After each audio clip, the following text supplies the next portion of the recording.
Someone said something last week, and you're still carrying it. Maybe it was criticism that made your stomach drop, or praise that felt hollow an hour later. Either way, you're exhausted from replaying conversations, rewriting responses in your head, needing the next compliment just to feel okay. This isn't weakness. This is what happens when other people's words hold more power over your peace than you do. Tonight, you'll discover 3 ancient qualities that make some people completely unshakable, not hardened or numb, just deeply free. Free from needing praise, free from fearing criticism, anchored in something no storm can touch.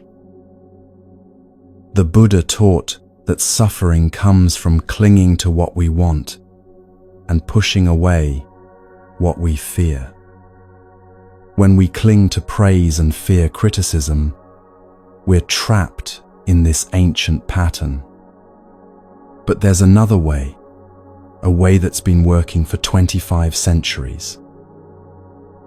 Through real examples from everyday life and authentic Buddhist wisdom, you'll learn exactly how these 3 qualities work and how to cultivate them in your own life, starting tonight.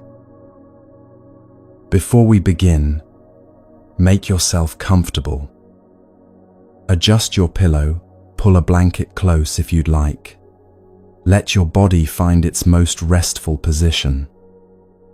If it feels right, share where you're listening from in the comments. We're all here together tonight. Take one breath with me now. And as you exhale, know that for the next 3 hours, you don't need to be anyone other than exactly who you are. Let's begin.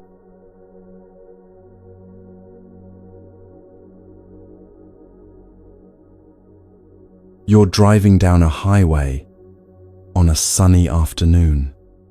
The road stretches ahead of you, smooth and wide, and you're making good time. Then you see it, a small warning sign on the side of the road with a camera icon. Instantly, without even thinking, your foot eases off the gas pedal. You glance at your speedometer. Everyone around you does the same thing at the exact same moment. The whole highway slows down in perfect synchronization, like a flock of birds turning together in the sky. And then, a kilometer later, once the radar is safely behind you, everyone speeds up again. This tiny moment tells us something important about how we make choices. Why did you slow down? What made everyone around you do the exact same thing? And more importantly, what happens when there's no camera watching? Let's look at 5 different reasons people choose to do the right thing, to be kind, to follow the rules.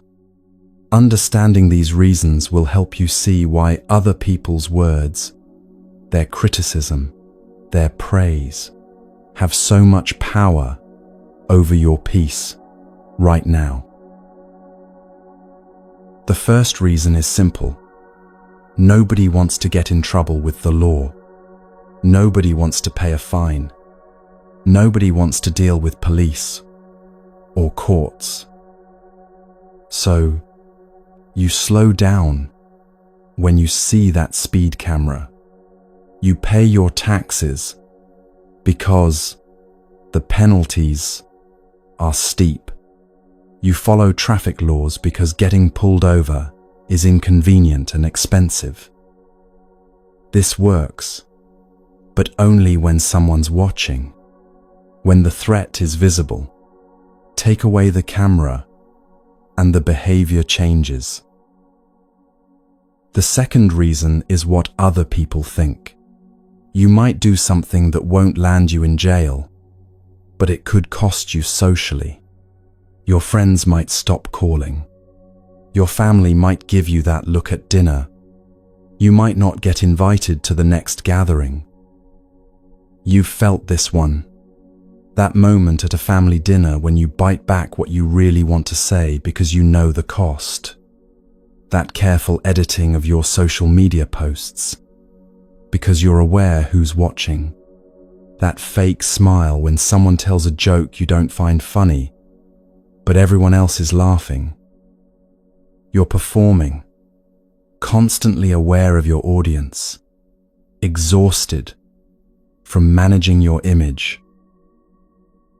These first two reasons, fear of punishment and fear of judgment, keep society running smoothly. But they don't come from inside you. They're external forces, and they only work when someone's watching. Now we come to the third reason, and something shifts here. This one is about self-respect. It's that moment when you think, I won't do this because it's beneath me. I have principles. Maybe no one will ever know. Maybe you could get away with it completely, but you would know. And you have to live with yourself. This is when you keep your promise, even though breaking it would be easier and no one would find out. When the cashier gives you too much change and you give it back, not because someone's watching, but because you've decided who you want to be. When you tell the truth, even though a small lie would solve everything. You're not checking for cameras anymore. You're checking in with yourself. The fourth reason is compassion, genuine care for others. You don't want to hurt people, not because you're afraid of consequences, but because you know what pain feels like. Maybe you've been on the receiving end of harsh words, so you're careful with your speech now. Maybe you've felt the sting of betrayal, so you're trustworthy, not because it benefits you, but because you can't bear to create that pain for someone else. Maybe you've known loneliness, so you naturally reach out to include others without thinking about what you'll gain. This isn't duty anymore. This is love. The fifth reason is understanding how life actually works. In Buddhism, this is called karma, not punishment from the universe, but simple cause and effect. When you see clearly how your actions shape your life, harmful choices stop making sense. It's like understanding that if you plant thorns, you'll harvest thorns. This isn't about believing in rebirth or cosmic justice. It's much simpler than that. When you speak harshly to someone, that harshness doesn't just affect them, it lives in you. It trains your mind. It becomes part of how you move through the world. When you act with generosity, you're not just helping someone else. You're cultivating abundance in your own heart first. When you practice patience, you're building your own capacity for peace. Now here's what matters for tonight, for understanding why words have so much power over you. Those first two reasons, legal trouble and social judgment, only work when there's an audience. They're like that speed camera, present and powerful when visible, gone the moment you're out of sight. If you're still living primarily from these two reasons, then other people's opinions, control your entire sense of self. You need their approval to feel okay. You fear their criticism, like you fear that ticket in the mail. Think about what this means in real life. If you're checking for cameras before deciding how to act, you're living in a kind of prison. Maybe a comfortable prison, but still, your behavior changes based on who's in the room. You're constantly adjusting, performing, calculating. That's why you're so tired. That's why someone's criticism can ruin your whole week. That's why praise feels good for 5 minutes, and then you're hungry for more. You're trying to get your sense of worth from people who might not even remember what they said to you tomorrow. But the last 3 reasons, self-respect, compassion, and understanding, these work even when you're completely alone. They work at 3 in the morning, when no one's watching. They work when no one will ever know what you did or didn't do. These come from inside, and they're the only things that create real change. This is where people who stay calm in storms live, not in the world of cameras and crowds, but in the world of genuine understanding. The Buddha taught something important about this. True freedom doesn't come from having no rules or not caring what anyone thinks. It comes from wisdom. When your choices flow from understanding rather than fear, you're no longer controlled by circumstances. You carry something steady inside you that doesn't need external validation to exist. Let me give you a concrete example of how this plays out. Imagine someone criticizes your work in a meeting. If you're living from those first 2 reasons, fear of trouble and fear of judgment, this criticism hits like a physical blow. Your heart races. Your face gets hot. You replay the moment for days. You can't sleep because you're composing better responses in your head. Why? Because your entire sense of safety depends on what that person thinks. Their opinion is the camera, and you just got caught speeding. But if you've cultivated those last 3 qualities, if you have genuine self-respect, if you care about doing good work from compassion, if you understand how your actions create results, then that same criticism lands differently. You can pause and ask, is this feedback useful? Does it show me something I need to improve? If yes, you take it in with gratitude. If no, you let it pass. Either way, it doesn't destroy you because your sense of worth isn't sitting in that person's hands. Or imagine someone praises you lavishly. If you're living from those first 2 reasons, this praise creates a brief high followed by emptiness. You need more. You start adjusting your behavior to get more praise. You become addicted to external validation, always performing, always checking if people noticed. But if you've built that internal foundation, you can receive praise with simple gratitude. Thank you, that's kind of you to say. It doesn't inflate you because you're not empty inside, desperately needing someone to tell you you're okay. And when the praise fades, which it always does, you don't crash because your peace doesn't depend on it. This is the first quality we're discovering tonight.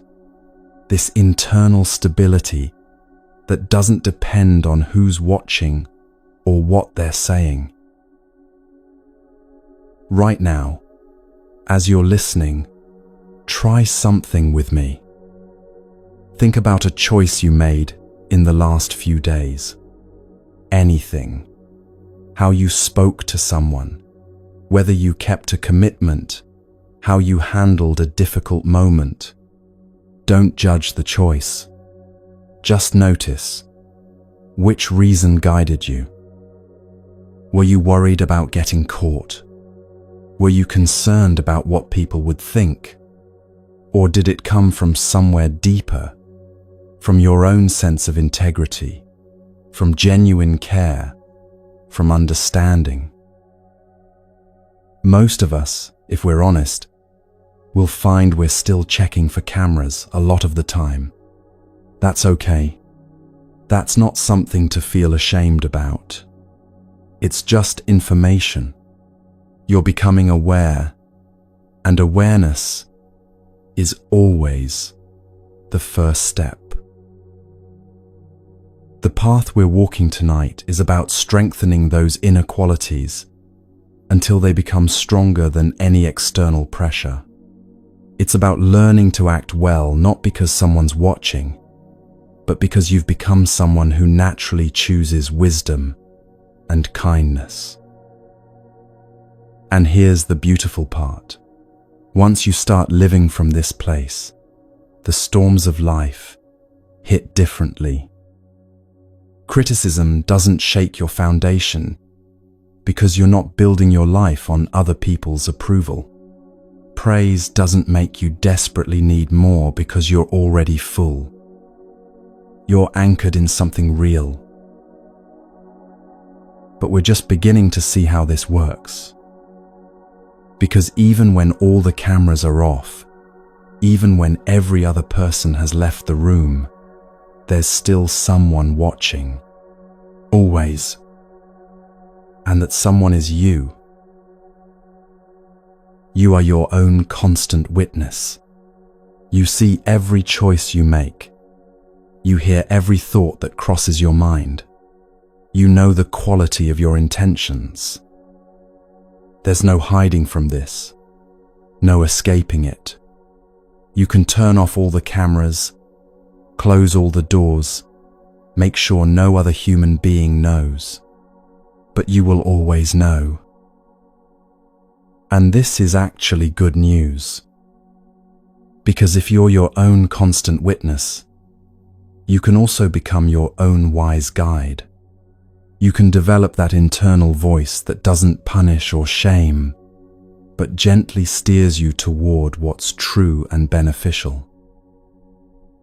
This is what the ancient teachings point to when they talk about mindfulness, not as a stress reduction technique, but as continuous awareness of your own heart. Knowing when you're acting from fear or from love, from wisdom or from confusion. And this knowing itself becomes the teacher. When you've built this internal anchor, it becomes crucial when storms arrive.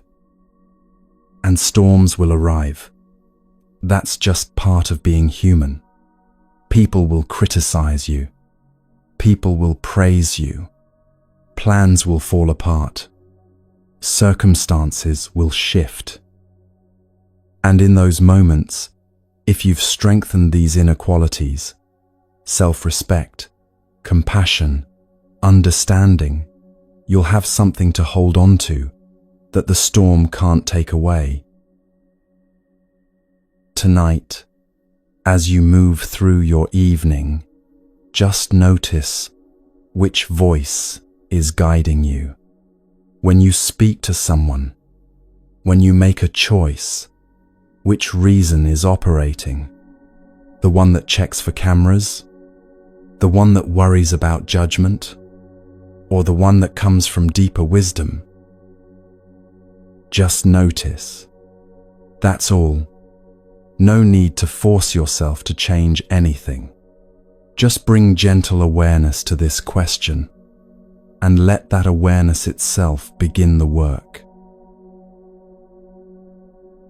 But what happens when the storm actually hits?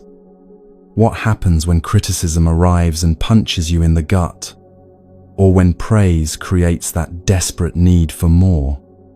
How do these inequalities actually help you stay steady? That's where we're going next.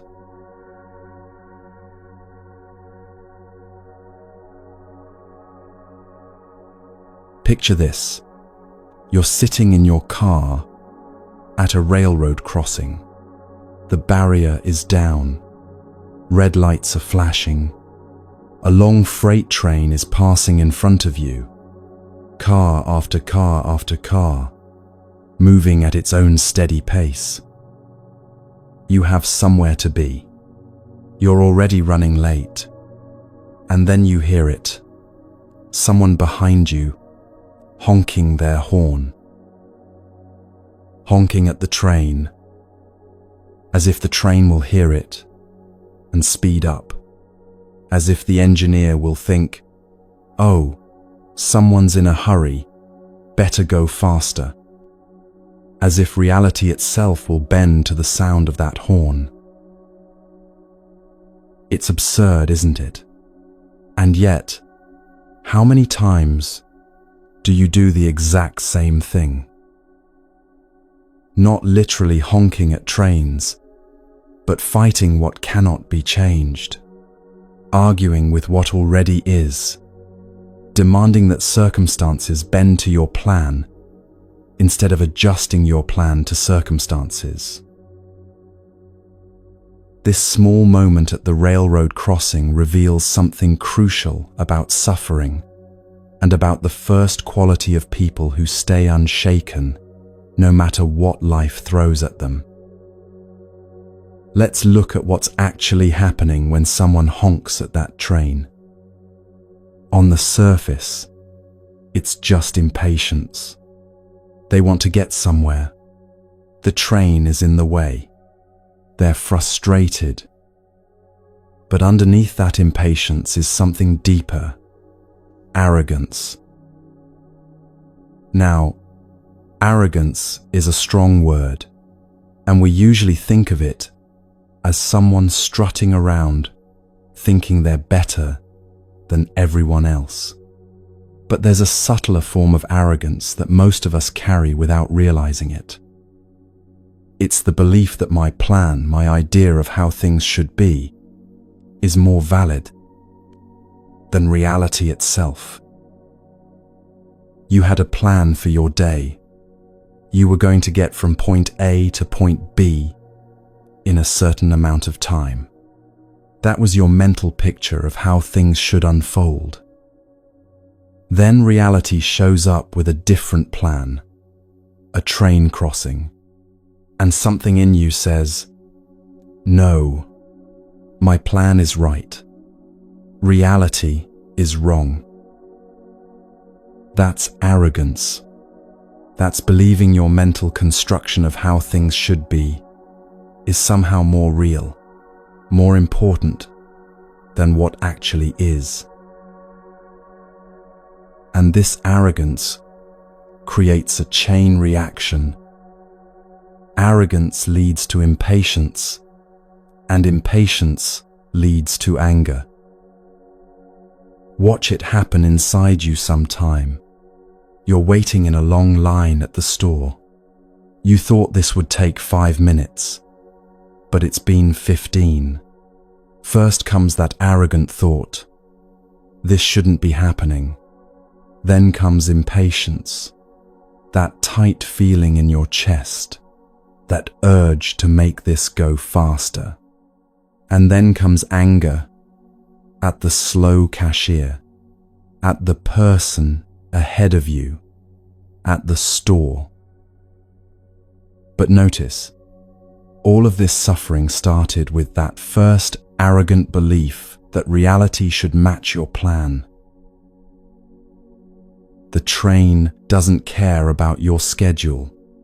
The line moves at the pace it moves. Traffic is what it is.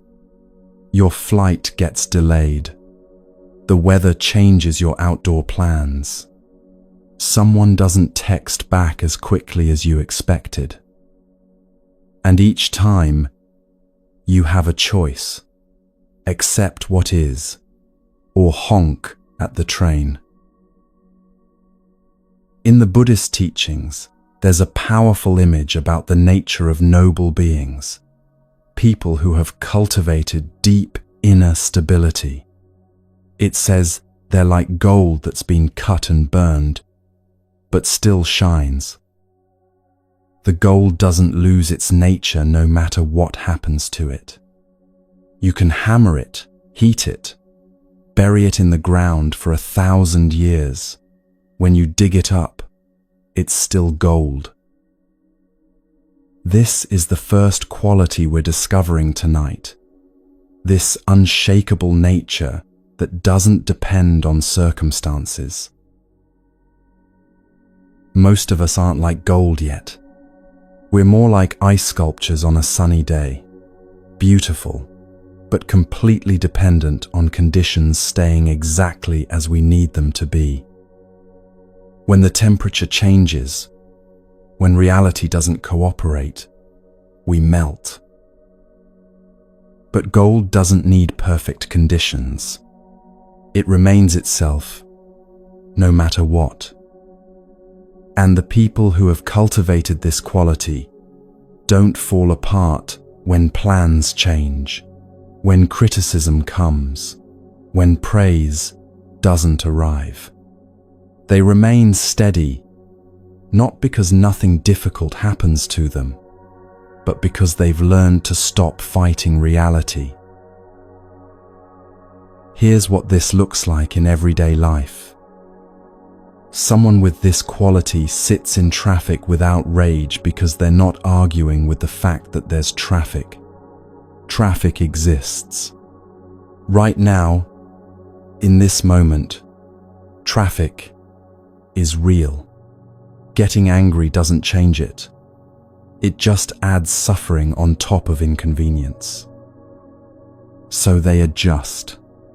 Maybe they call ahead and say they'll be late. Maybe they listen to something interesting. Maybe they just breathe and exist in the car without fighting what is. Someone with this quality receives criticism without crumbling because they're not insisting that everyone should only see their best qualities. The criticism exists. It's real. Now what? Is there truth in it worth considering? If yes, they take it in. If no, they let it pass. But either way, they're not honking at the train of someone else's opinion. This quality of being unshakable comes from developing what the Buddhist teachings call equilibrium in 4 areas of your life. Think of these as 4 different kinds of balance that work together to create inner stability. The first is attentional equilibrium, the ability to direct your attention where you want it to go, rather than being pulled around by every passing thought or distraction. When you develop this, you're not constantly hijacked by your own thoughts or by what's happening around you. The second is ethical equilibrium, knowing what's right and having the strength to do it consistently, regardless of whether anyone's watching. This is what we explored earlier with those 5 reasons for behaving well. When you've cultivated this, your actions flow from integrity rather than from fear. The third is emotional equilibrium, the ability to experience your emotions without being controlled by them. This doesn't mean becoming emotionless. It means you can feel anger without acting out of anger, feel fear without being paralyzed by it, feel joy without grasping at it desperately. Your emotions move through you like weather, real, but not permanent, powerful, but not in charge. The fourth is cognitive equilibrium, seeing reality clearly without the distortion of your own fears, desires, and fixed beliefs about how things should be. This is the antidote to that arrogance we talked about earlier. When you have cognitive equilibrium, you can see what actually is, instead of only seeing your mental picture of how things should be. These four equilibriums work together to create that gold-like quality, that ability to remain yourself, to stay grounded in what's true, no matter what circumstances you're facing.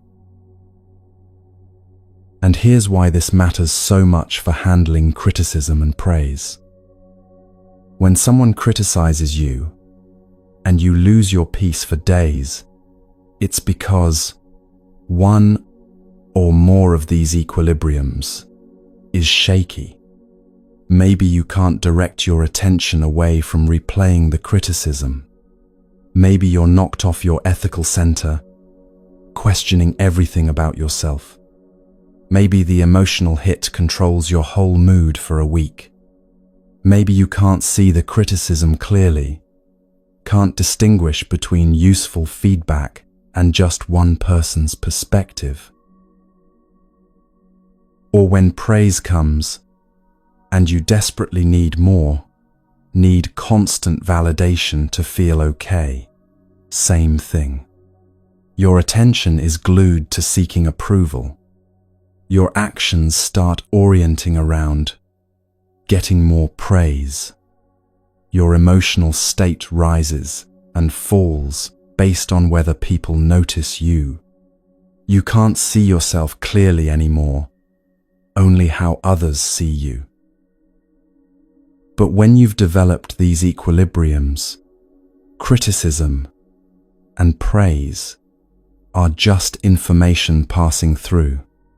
They don't shake your foundation, because your foundation isn't built on other people's opinions. It's built on these four stable qualities inside yourself. The Buddha taught that true freedom is found in liberation from patterns that cause suffering. Not liberation from the world, not freedom from ever experiencing difficulties, but liberation from the internal patterns that turn difficulties into disasters. The pattern of fighting reality, the pattern of needing approval, the pattern of losing yourself when circumstances change. When you develop these equilibriums, you're not adding something to yourself. You're removing the obstacles that keep you from being like gold, already valuable, already whole, already unshakable in your true nature. Think about the last time you really lost your peace. Maybe it was this week, maybe yesterday.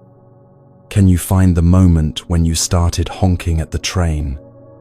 The moment when you decided reality should be different than it is? Maybe someone should have responded differently. Maybe the weather should have cooperated. Maybe your body should feel different than it does. Maybe you should be further along in life than you are. That's the moment. That's when arrogance slipped in. Not the arrogance of thinking you're better than others, but the arrogance of thinking your plan is more real than reality. And from there came impatience, this restless, uncomfortable feeling that things aren't moving fast enough. And from there came anger or anxiety or despair, all those painful emotions that grow from fighting what is. Tonight, As you move through your life, see if you can catch yourself honking at trains, not to judge yourself for it, but just to notice. Oh, there I go again, arguing with reality. And when you catch yourself, try something radical. Accept what is. Just for one moment, stop fighting. The train is here.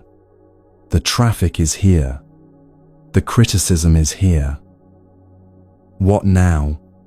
How do you respond from acceptance rather than from resistance? This is how you begin to develop that unshakable quality, that gold-like nature that remains steady regardless of what life does to it. Not by never having problems, but by learning to stop adding suffering on top of difficulty. Not by controlling reality, but by developing these inner equilibriums that keep you grounded when reality doesn't match your plan. The train will pass. It always does. The question is, will you waste your energy honking at it? Or will you remain yourself, calm, clear, unshaken, while you wait?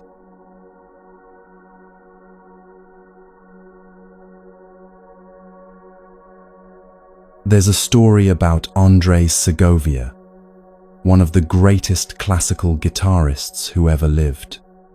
After a particularly brilliant concert, someone approached him backstage, amazed by what they'd witnessed. "Maestro," they said, "you're a genius. That was extraordinary." Segovia looked at them with something close to annoyance. "Genius," he said. "Let me tell you about genius. I have practiced guitar for hours every single day for decades. My fingers have bled. My nails have broken. I have played the same passages 10,000 times until they were right. And now you call me genius? What an insult. What an insult." Those 3 words reveal something profound about how we misunderstand excellence and how that misunderstanding keeps us trapped.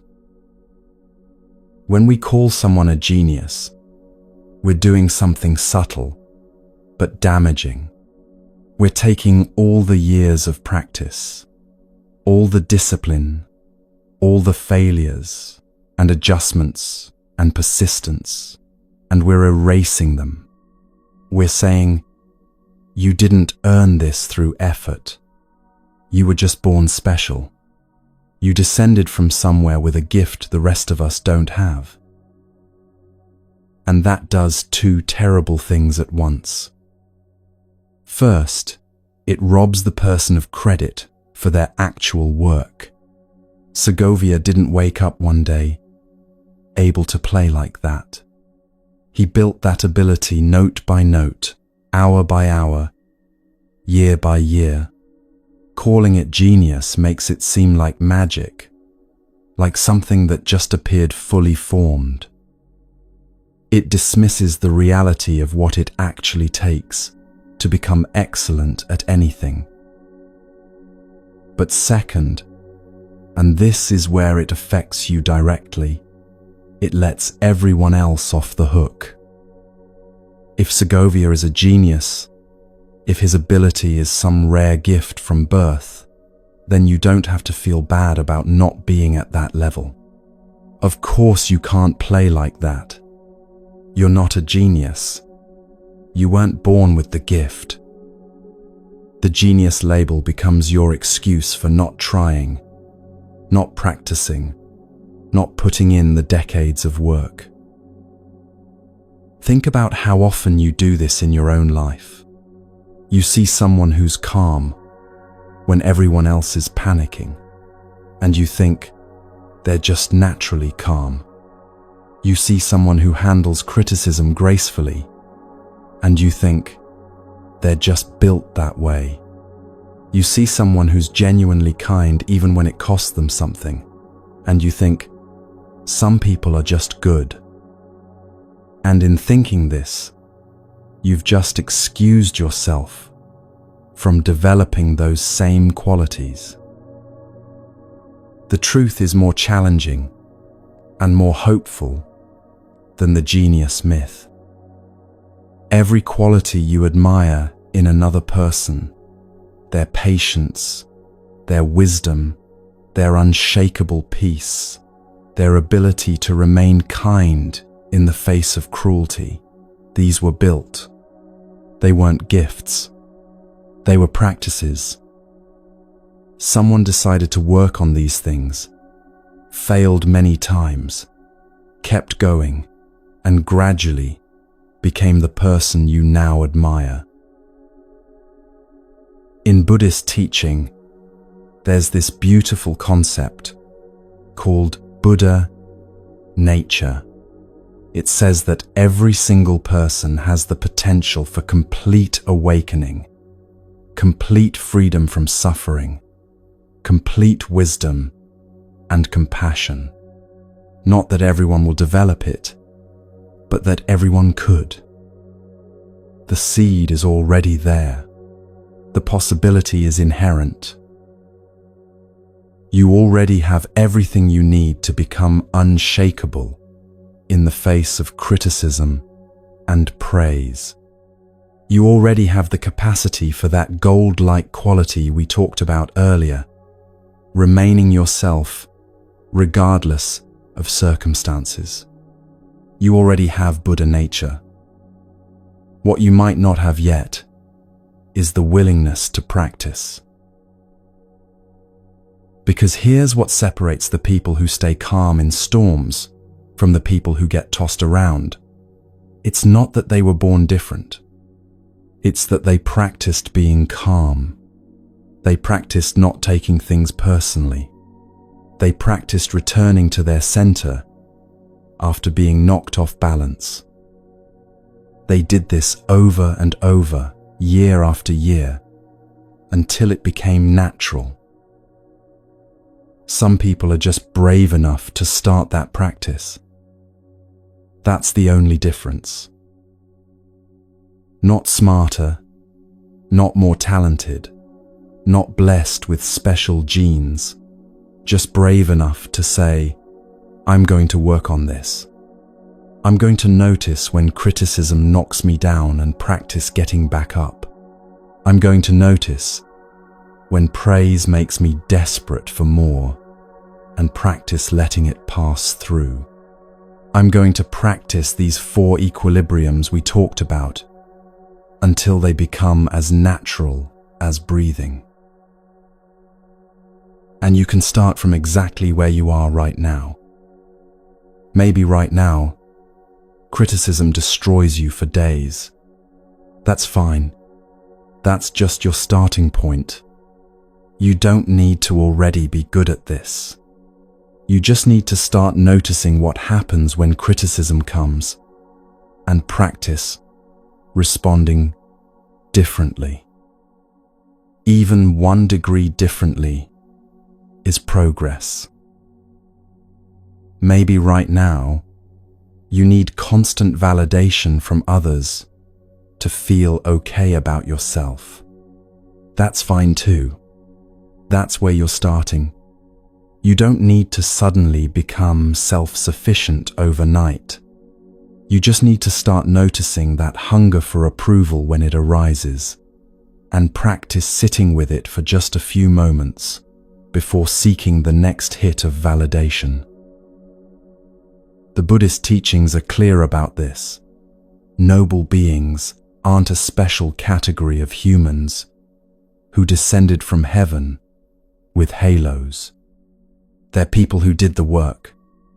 They cultivated noble qualities through practice, through attention, through thousands of small choices to respond with wisdom instead of reacting from confusion. Think about what this means for how you relate to criticism and praise. When someone criticizes you, you have this moment of choice. You can react the way you always have. Defensiveness, rumination, self-attack, whatever your pattern is. Or you can practice responding differently. Just this once. Can you pause? Can you take a breath? Can you ask yourself, is there truth here worth considering? Or is this just someone else's opinion passing through? That's practice. That one moment of choosing to pause instead of react. That's how you build the quality of remaining unshaken. When someone praises you, you feel that little rush, that moment of validation. And then comes that subtle grasping. Tell me more.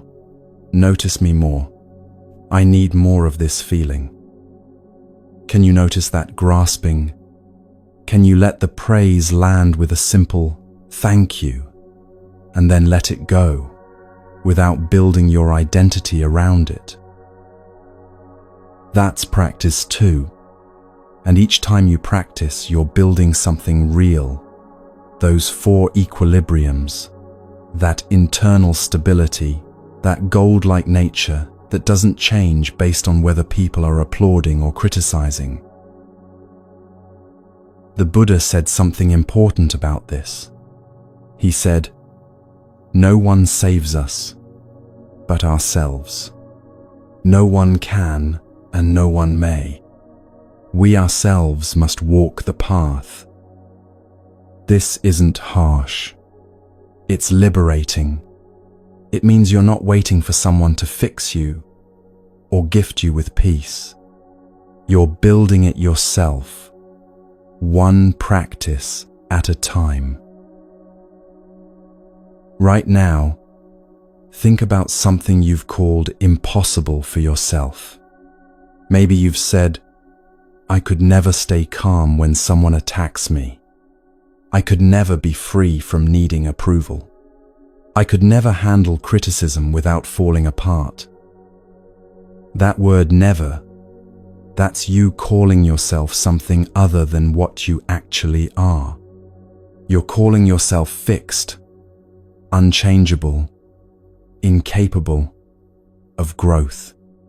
But you have Buddha nature.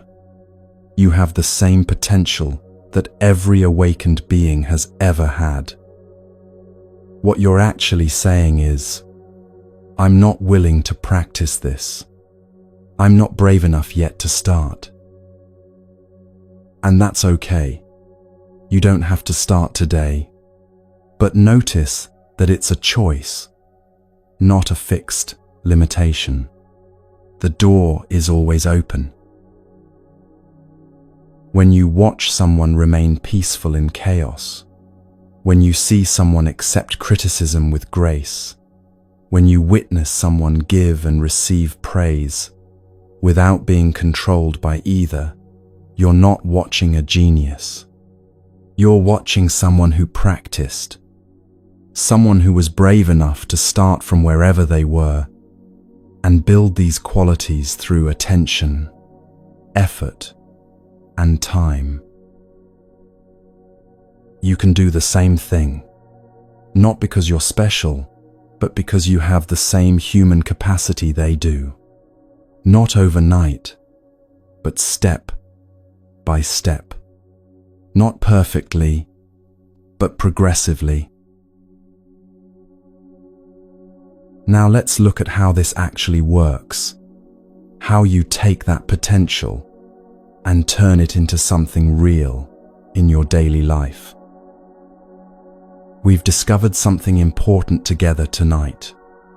We've seen that you have the capacity for becoming unshakable, for developing that gold-like quality that remains steady regardless of circumstances.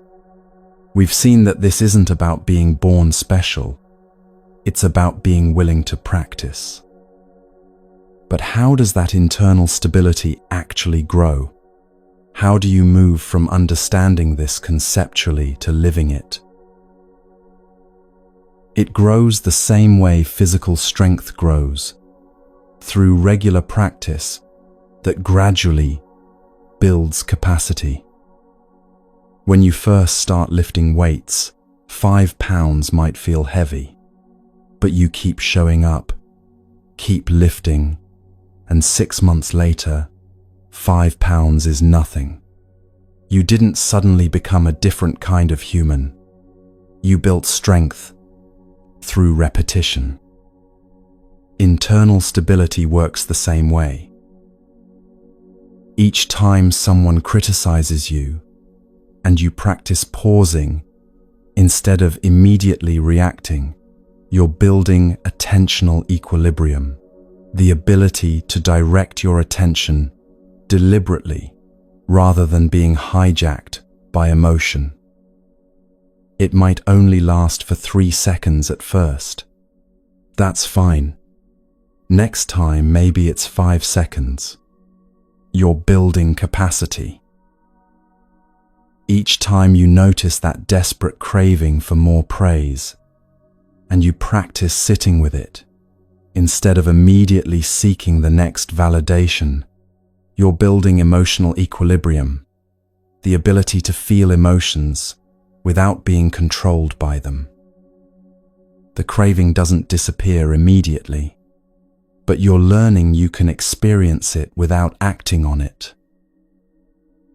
Each time you catch yourself fighting reality, honking at the train, arguing with what is, and you practice acceptance, instead, you're building cognitive equilibrium.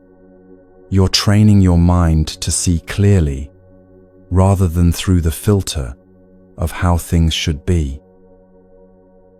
This is how internal stability grows, not through dramatic transformation, but through thousands of small moments where you choose practice over pattern.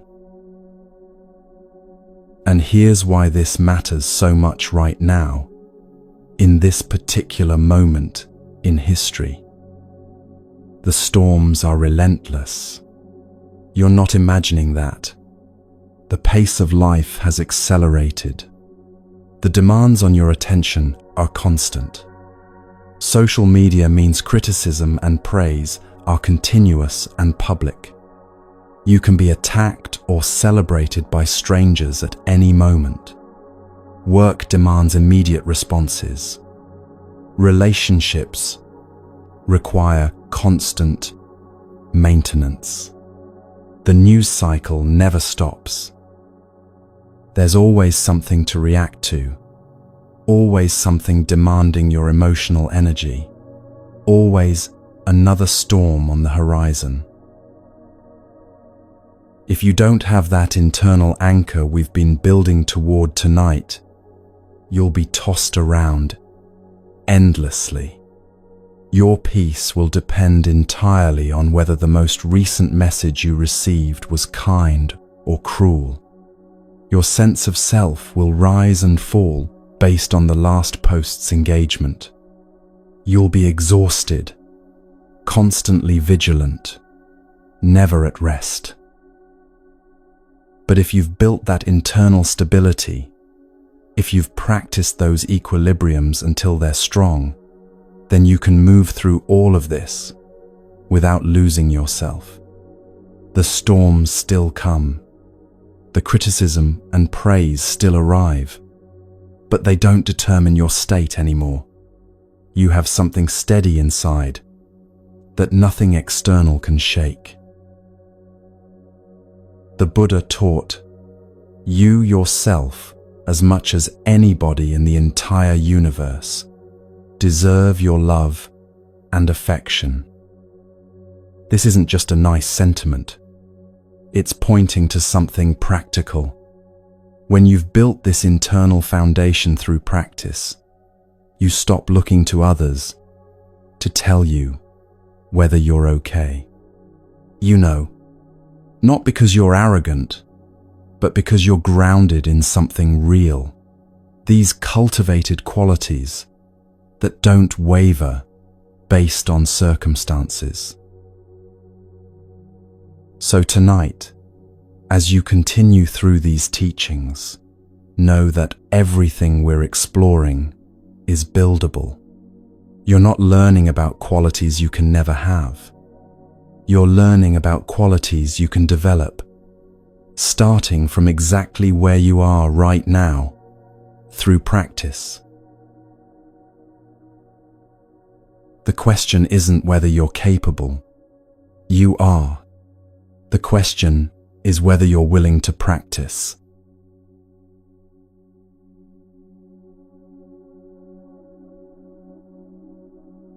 There's an ancient Buddhist verse that goes like this: "When beings who are rough and coarse become angry with noble ones, how could those noble ones become angry in return?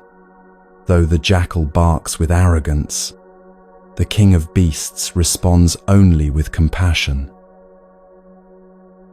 A jackal, small, scrappy, surviving on scraps, stands before a lion and barks.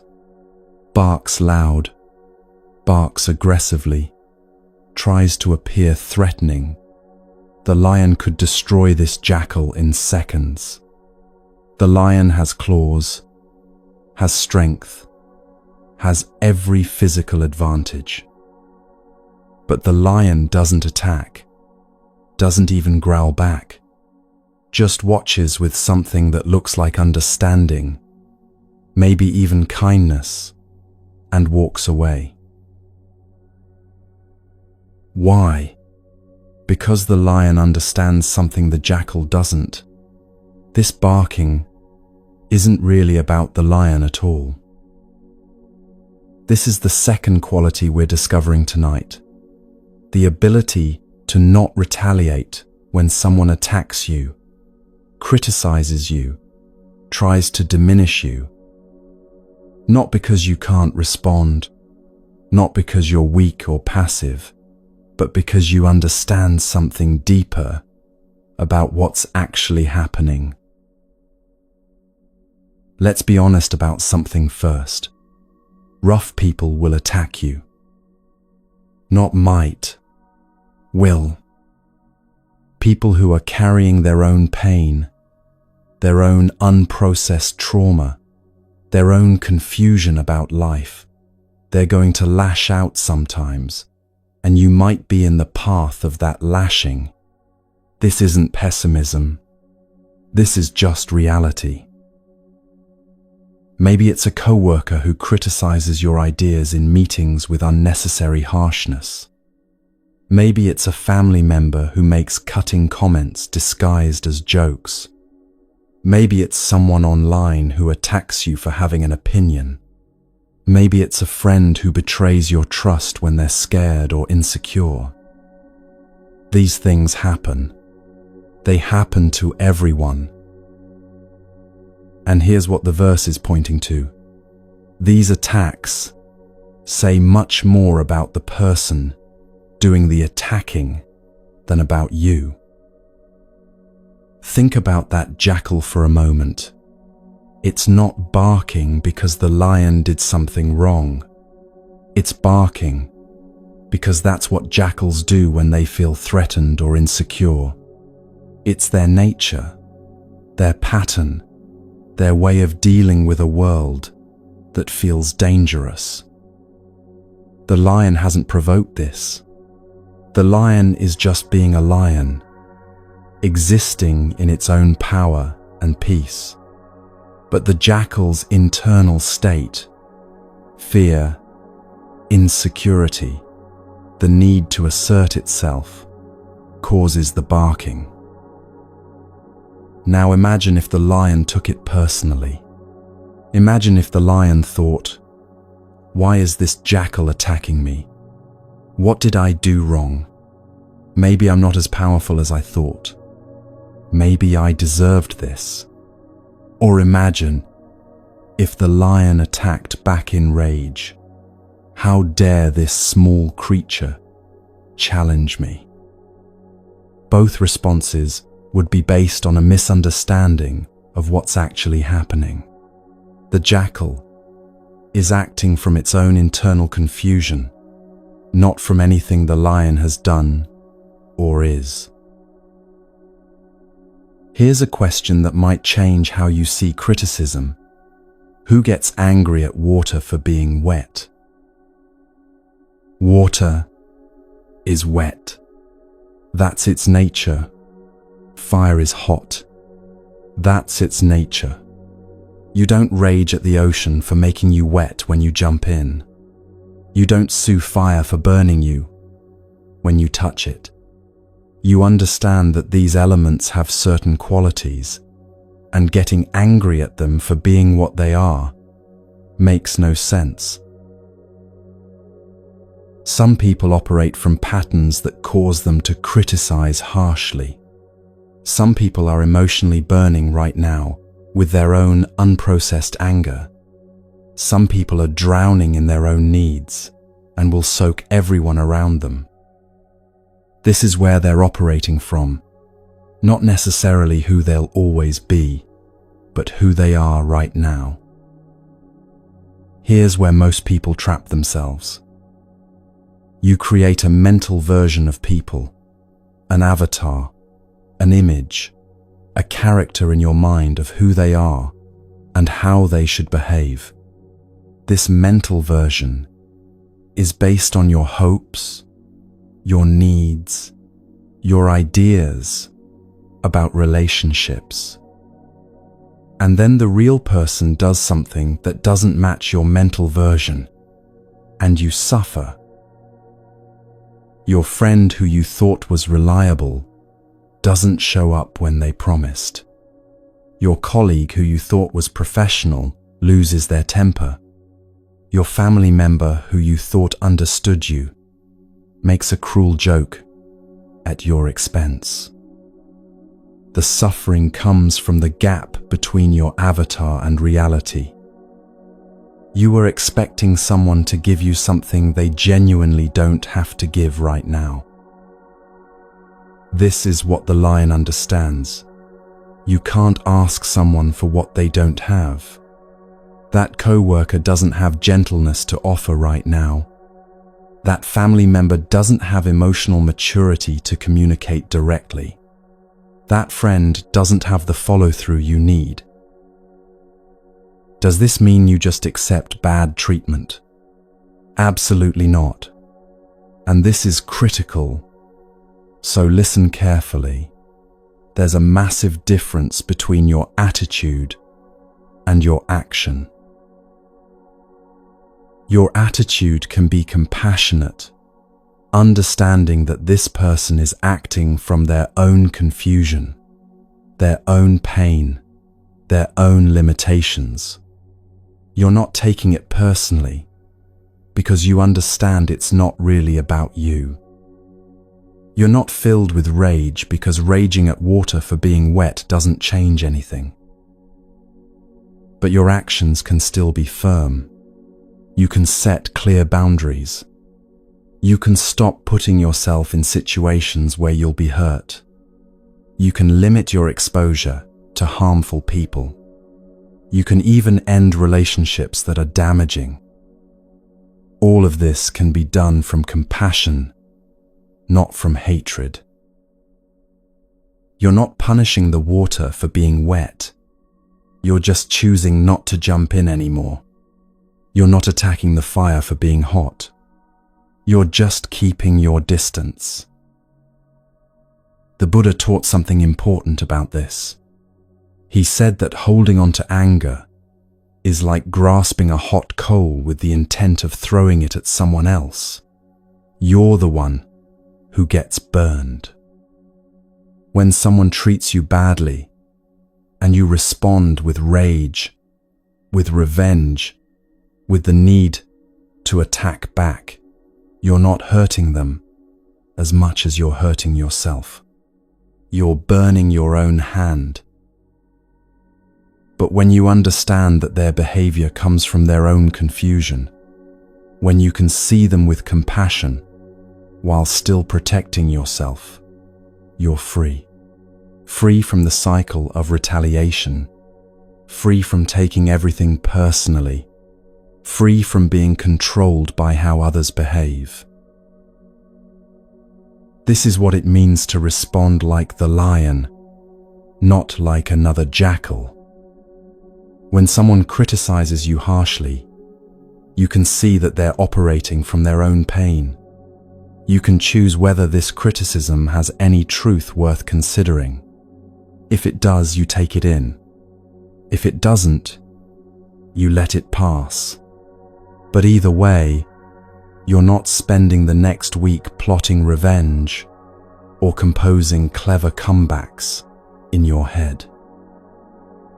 When someone betrays your trust, you can see that they lack the capacity for trustworthiness right now.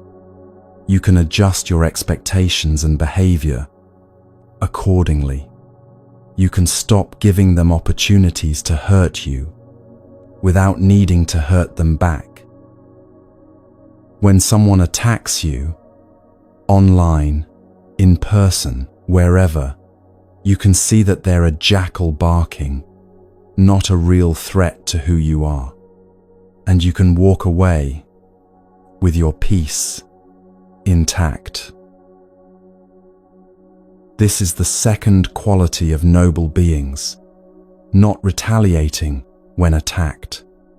Not because they're weak, not because they're saints, but because they understand what's actually happening and they refuse to multiply suffering by adding their own anger to the mix.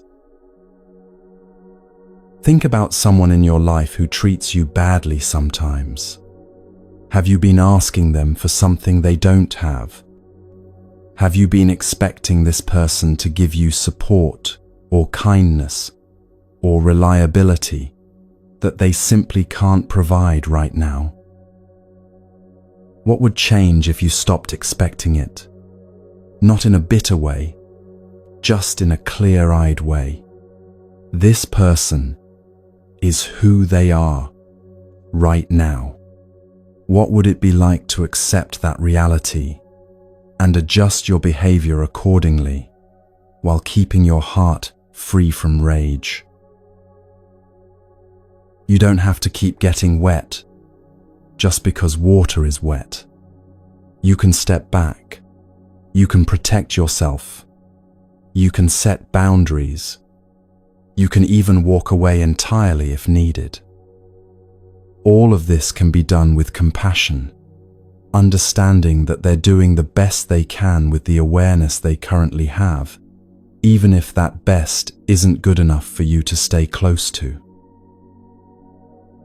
This is how you remain unshaken when rough people attack. Not by becoming stone, not by pretending it doesn't hurt, but by understanding what's actually happening and refusing to multiply suffering through retaliation. The lion walks away from the barking jackal, not in fear, not in anger, but in understanding.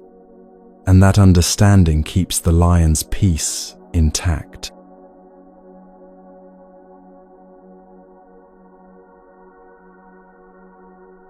You mentioned to someone at dinner that you're vegetarian. You weren't making a big deal about it. You were just explaining why you're not having the meat dish. And immediately, someone at the table perks up with concern. But where do you get your protein? Aren't you vitamin deficient? I read that vegetarians have serious health problems. They're suddenly very interested in your nutrition, very worried about your well-being, asking questions with an edge of skepticism or even hostility. And the strange thing is, these same people never interrogate the person eating fast food 3 times a week about their nutrition. They're not concerned about vitamin deficiency when someone's diet consists mainly of processed snacks and soda. They save all their scrutiny for the person who's actually trying to be more conscious about what they eat. Why? There's an ancient teaching that addresses this directly. People search for faults in extraordinary people, but not in the mediocre. While people examine precious jewels carefully, who bothers to inspect a lump of coal? If someone hands you a diamond, you hold it up to the light, looking for flaws. But coal? Nobody bothers. We scrutinize what's valuable and ignore what's ordinary. We do this with people too. The person trying to improve gets examined closely, while mediocrity passes by without comment. Let's look at 3 reasons why, because understanding them will help you see what's actually happening when people criticize you for trying to improve.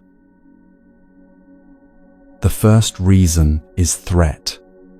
Someone else's good choice can feel like a judgment on your bad one.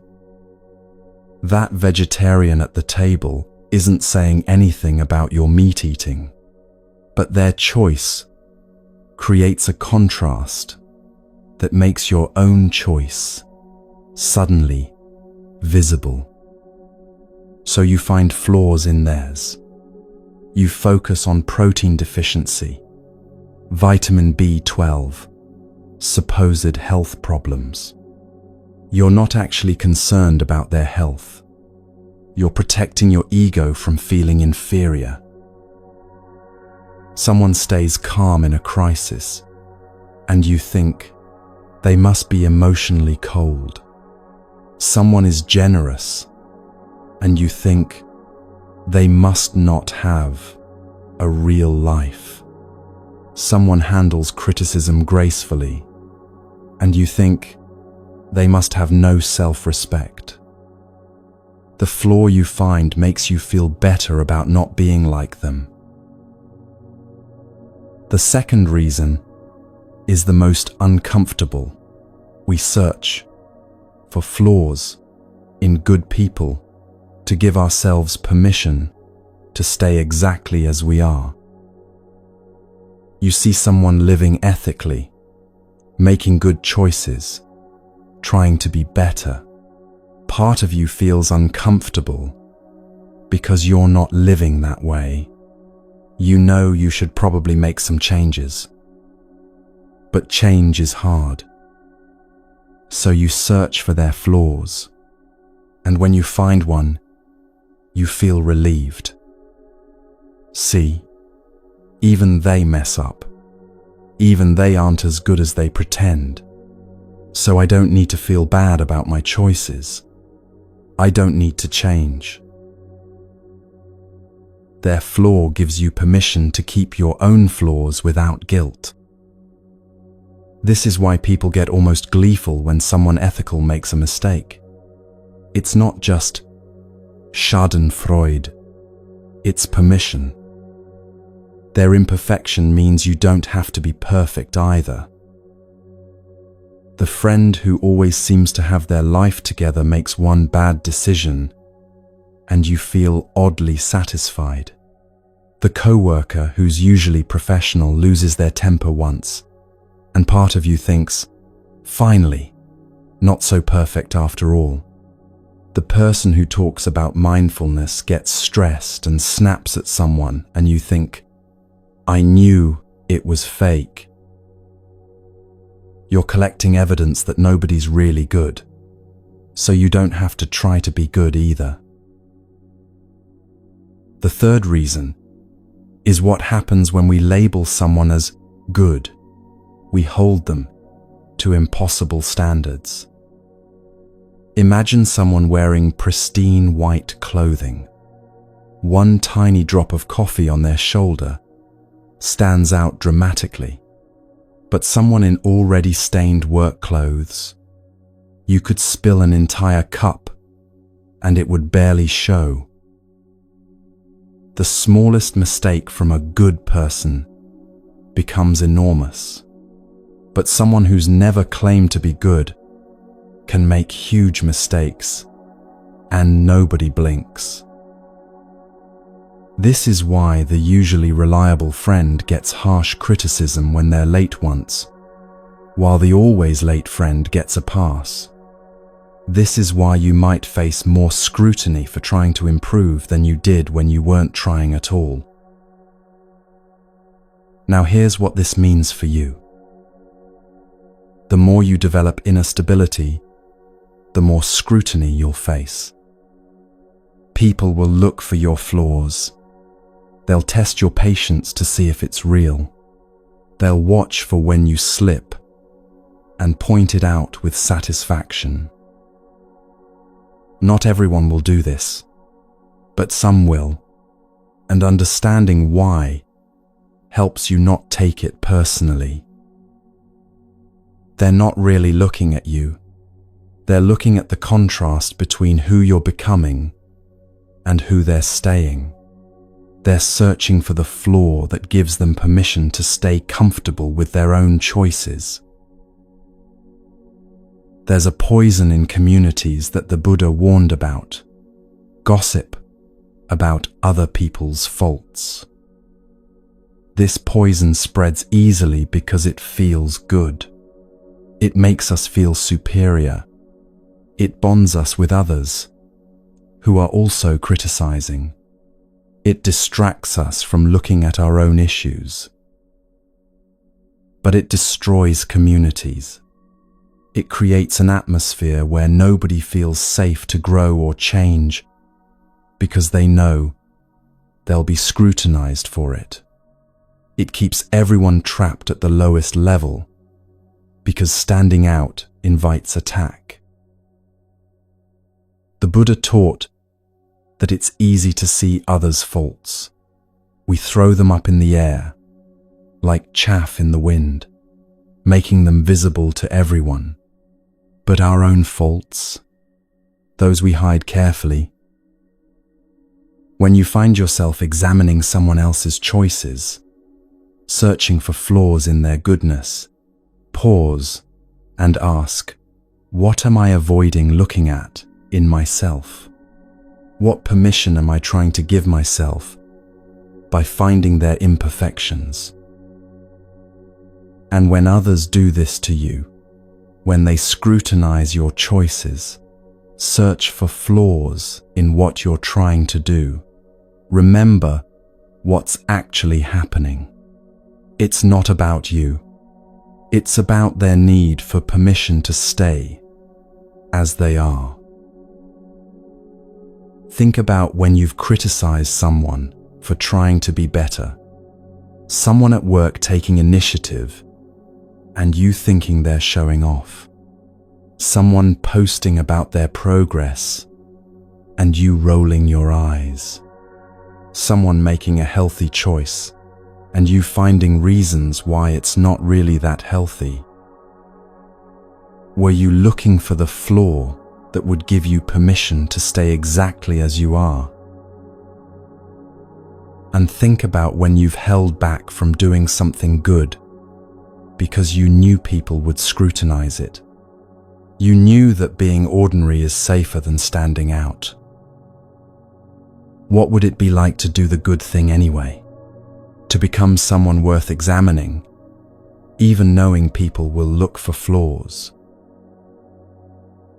This is part of becoming unshakable, being willing to be scrutinized and remaining steady anyway. Not because you're perfect, but because you understand what's happening and refuse to let others' need to find flaws pull you back down. Now let's look at why criticism can feel so crushing. When someone criticizes you, what do you actually hear? Not the words they say, but what you hear inside your own head. Most of the time, you hear identity, not action. You hear, you are, instead of, you did. Someone says, "That report was sloppy." You hear, "You are sloppy." Someone says, "You made a mistake." You hear, "You are a mistake." Someone says, "That wasn't your best work." You hear, "You are not good enough."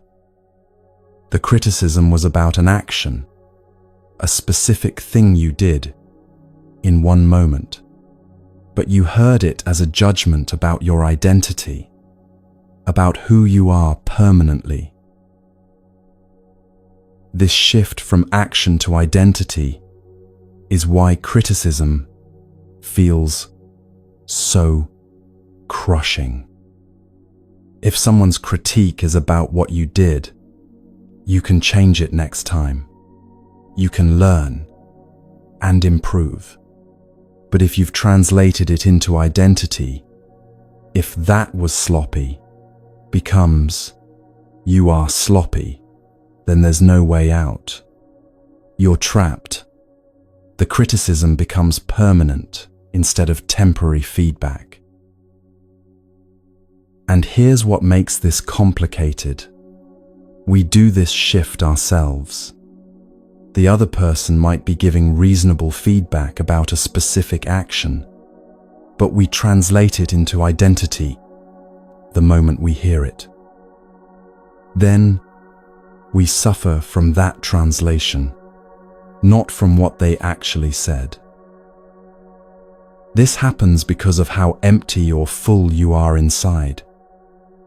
If you're empty, if you don't have a solid sense of who you are, if your self-worth is shaky, if you're constantly looking to others to tell you if you're okay, then other people's words fill you up completely. One criticism, and you're full of shame. One piece of praise, and you're full of pride. But it drains out quickly, because there's nothing solid inside. But if you have a genuine, grounded sense of yourself, not arrogance, not pretending to be perfect, just clear understanding of who you are, including both strengths and limitations, then other people's words don't fill you up. Criticism comes, and you can look at it objectively. Is this about what I did or who I am? Is there truth here worth learning from? And you can take in what's useful without being destroyed. Praise comes, and you can receive it with simple gratitude, without needing more, without building your whole sense of self around it. The Buddha taught, you yourself, as much as anybody in the entire universe, deserve your love and affection. This isn't about self-centeredness. It's about having a solid, loving relationship with yourself so that other people's opinions don't determine your worth. When criticism comes, and it will, try this. Ask yourself, am I hearing identity or action? Am I hearing you are or you did? Can I separate what I did in a specific moment from who I am as a person? This one shift, keeping action and identity separate, might be the most important thing you learn tonight. Because when you know who you are, when you have genuine self-knowledge and self-compassion, other people's words about what you did can't touch who you are. They can only touch who you are if you let them. If you translate their words from action to identity, if you take temporary feedback and turn it into permanent judgment. But you don't have to do that translation anymore. You can hear what was actually said, Consider whether it's useful and let it stop there, at the level of action, not identity. It's Monday morning.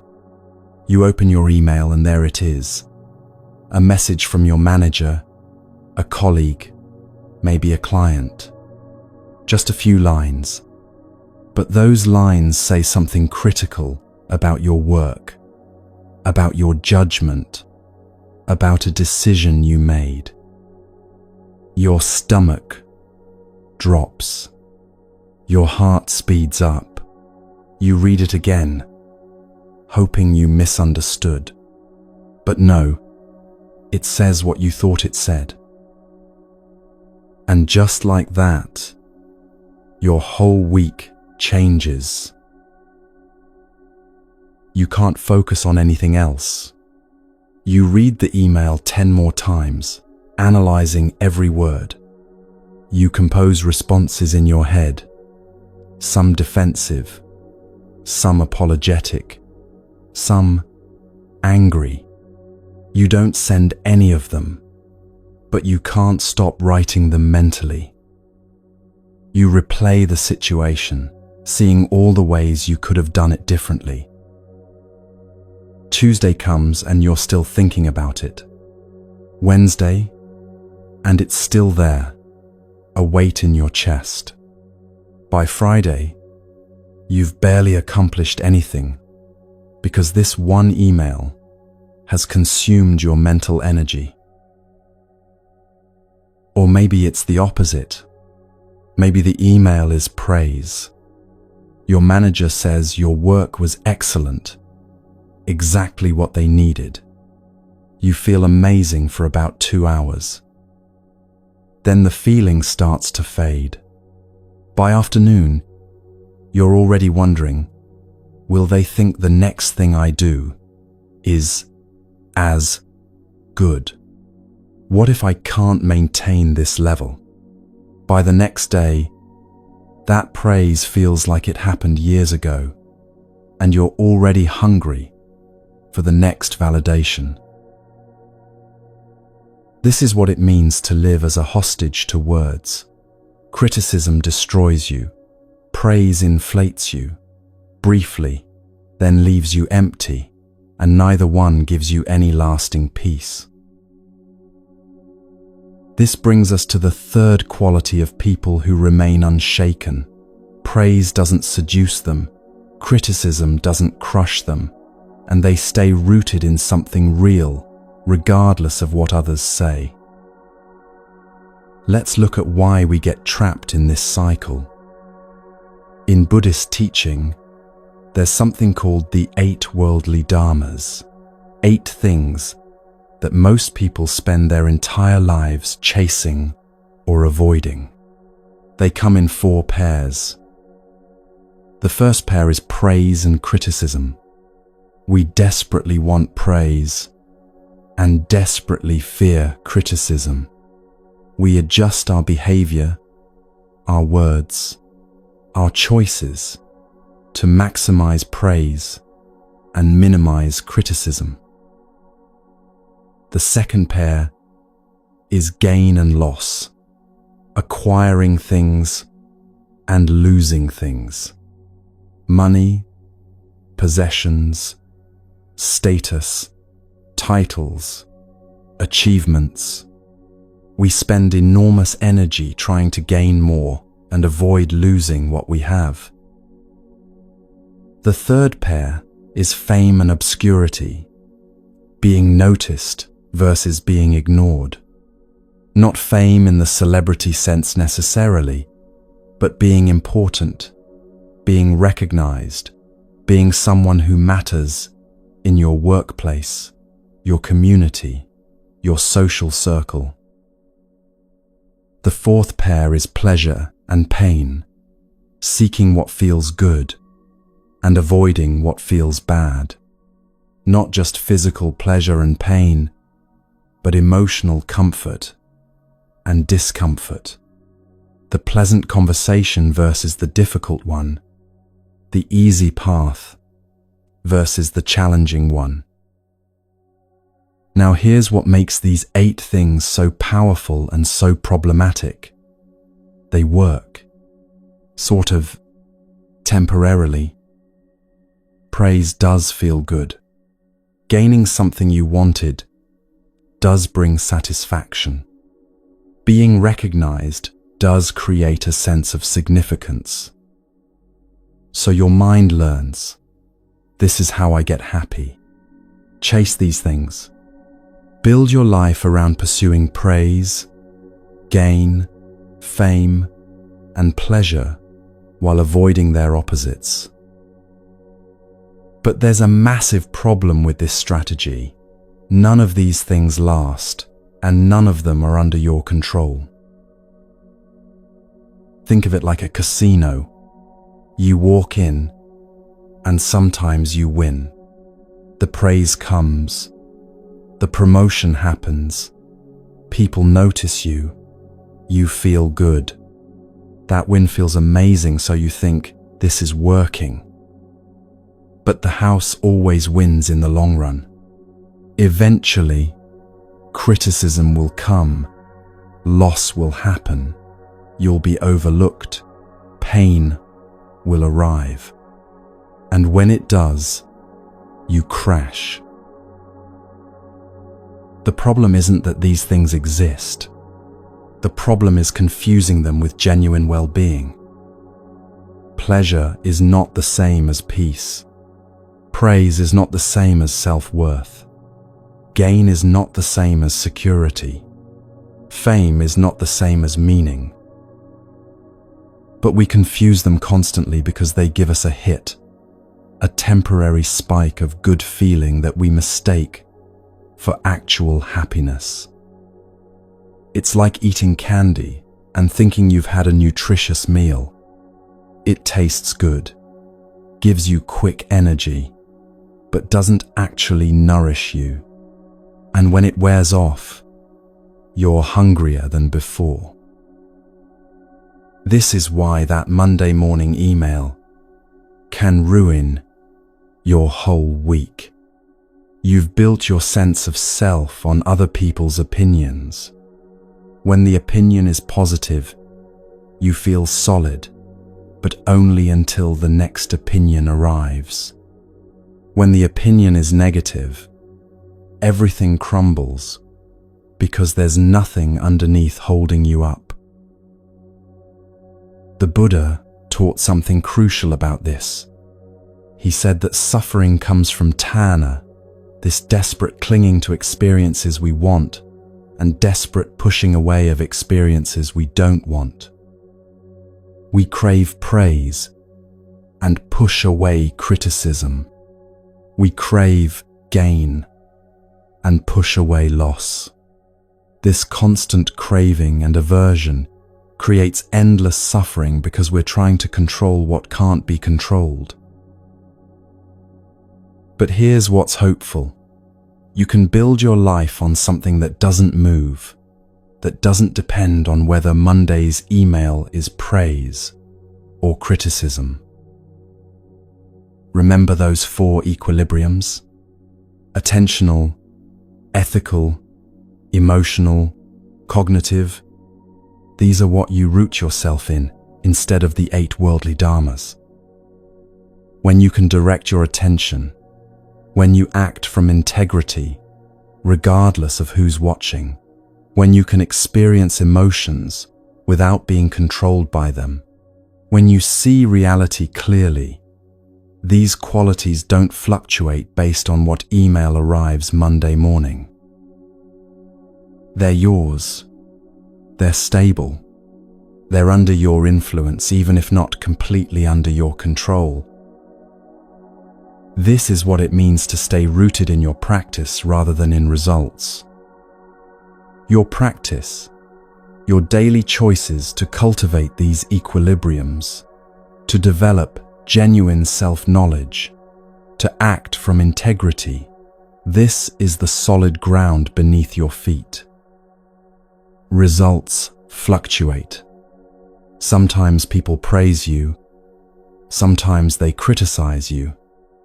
but your practice continues regardless. When that email arrives Monday morning, whether it's criticism or praise, you can receive it without being destroyed or inflated by it, because your sense of who you are doesn't live in that email. It lives in the qualities you've been cultivating, the ability to pause, to see clearly, to respond rather than react, to stay grounded in what's real. The Buddha said, "Peace comes from within. Do not seek it without." This isn't poetry. It's practical instruction.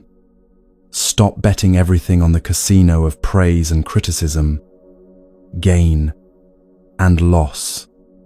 You can't win that game long term. Build something inside that doesn't require winning. Genuine self-knowledge, genuine compassion, genuine clarity about what actually matters. Think about an email, a text, a comment that's still living in your mind. Maybe it was weeks ago, months ago, maybe even years ago. Someone said something critical, or someone praised you and then took it away, or someone ignored you when you needed to be seen, and you're still carrying it. That's not about the other person anymore. That's about where you're placing your foundation. That's about trying to get your sense of worth from something outside yourself that you can't control. What would it be like to put it down? Not to pretend it didn't hurt, but simply to stop letting those words determine who you are today? What would it be like to build your foundation somewhere else, on the qualities you're developing, the practices you're maintaining, the understanding you're cultivating? That's what we're building toward tonight. Not invulnerability to words, but freedom from being held hostage by them.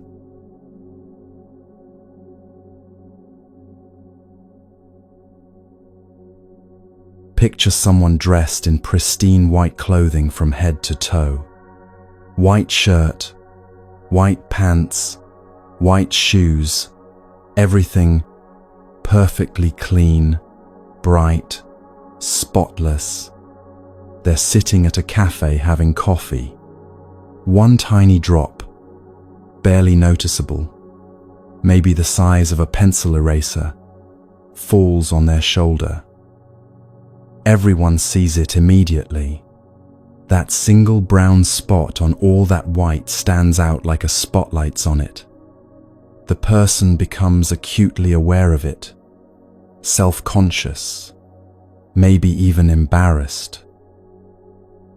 Now, picture a mechanic in their work clothes, dark pants, already stained with oil, grease, dirt, from working under cars all week. Someone spills an entire cup of coffee on them. Does anyone notice? Barely. The mechanic probably doesn't even care. Same substance, coffee, but completely different impact based on what it lands on. We do this exact thing with people, and it creates a particular kind of suffering that most of us carry without realizing it. When you label someone as good, or when you get labeled this way yourself, you've just dressed them in white clothing. Now, every small mistake becomes enormous. The friend who's usually reliable is late once, and it feels like a betrayal. The colleague who's usually professional loses their temper once, and people are shocked. The person who talks about living mindfully gets stressed and snaps at someone, and others think, See, it was all fake. But the person who's never claimed to be good, they can make huge mistakes, and nobody's surprised. More stains don't change anything. This creates a strange trap.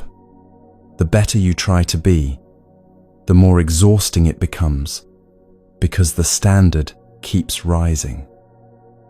You become afraid of being human, afraid of having a bad day, afraid of the inevitable moment when you're not at your best, because you know that one drop of coffee will be visible from across the room.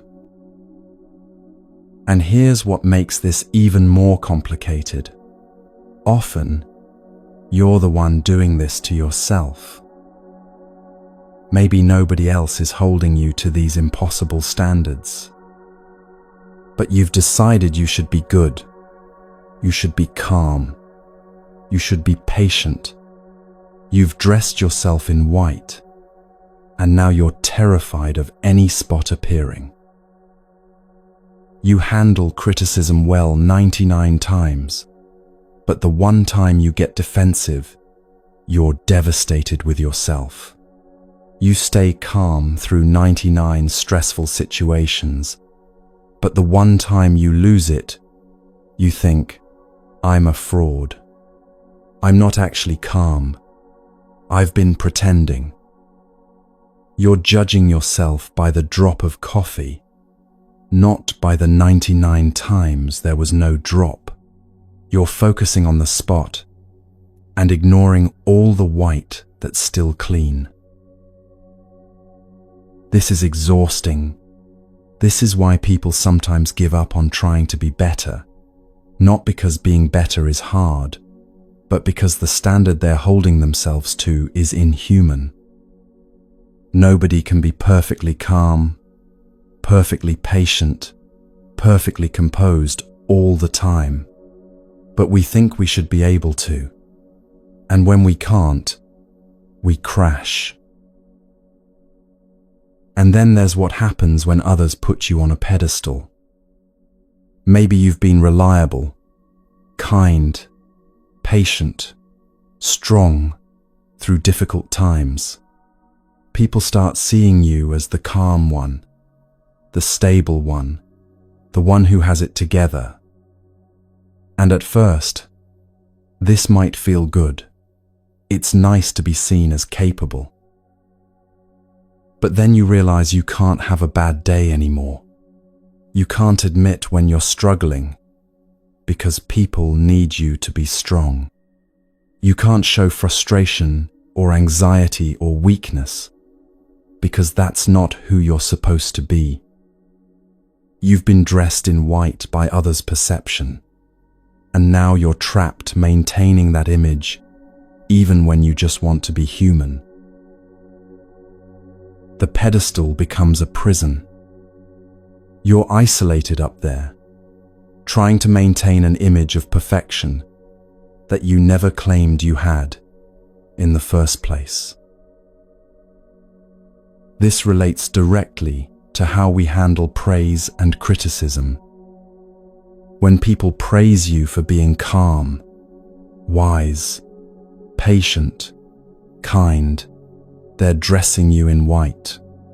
And if you believe that praise, if you start identifying with being the calm one or the wise one, you've just put yourself in the white suit. Now any moment you're not calm becomes a spot that stands out dramatically. And when criticism comes, when someone points out that one drop of coffee, it hits harder because of the contrast.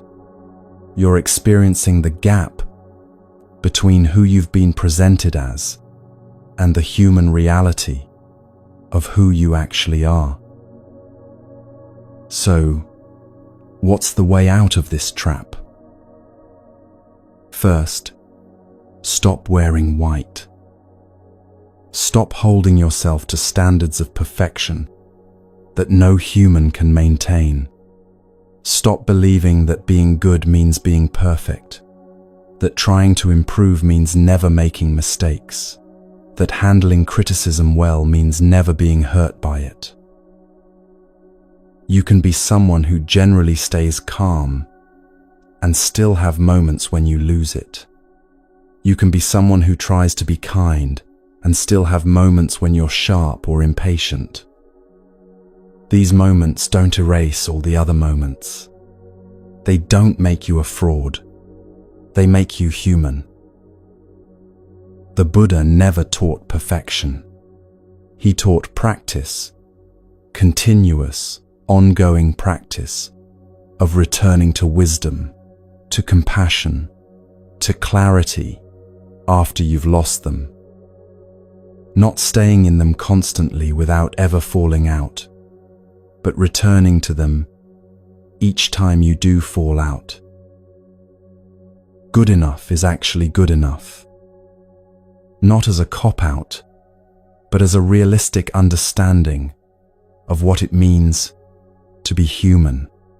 You're good enough when you're doing your best with the awareness you have in this moment. You're good enough when you're trying to grow while accepting where you currently are. This might sound like lowering your standards, but it's actually the opposite. It's having accurate standards instead of impossible ones. It's understanding that real growth happens in the space between perfection and giving up, in the middle ground, where you're trying, failing sometimes, learning and trying again. And here's what's beautiful about releasing the need to wear white. Criticism doesn't hit as hard anymore. When someone points out a flaw or a mistake, you're not devastated because you weren't pretending to be flawless in the first place. You can look at it honestly. Yes, that's true. I did mess up there. What can I learn from this? And praise doesn't seduce you as much either. When someone says you're calm, or wise, or kind, you can receive it with gratitude without building your whole identity around it. You know you're sometimes calm and sometimes not, sometimes wise and sometimes foolish. The praise is nice, but it doesn't define you because you're not wearing white that must stay spotless. Healthy self-worth isn't thinking you're perfect. It's knowing you're imperfect and being okay with that. It's understanding that your value as a person doesn't depend on maintaining a spotless image. The Buddha taught, you can search throughout the entire universe for someone more deserving of your love and affection than you are yourself, and that person is not to be found anywhere. You yourself, as much as anybody in the entire universe, deserve your love and affection.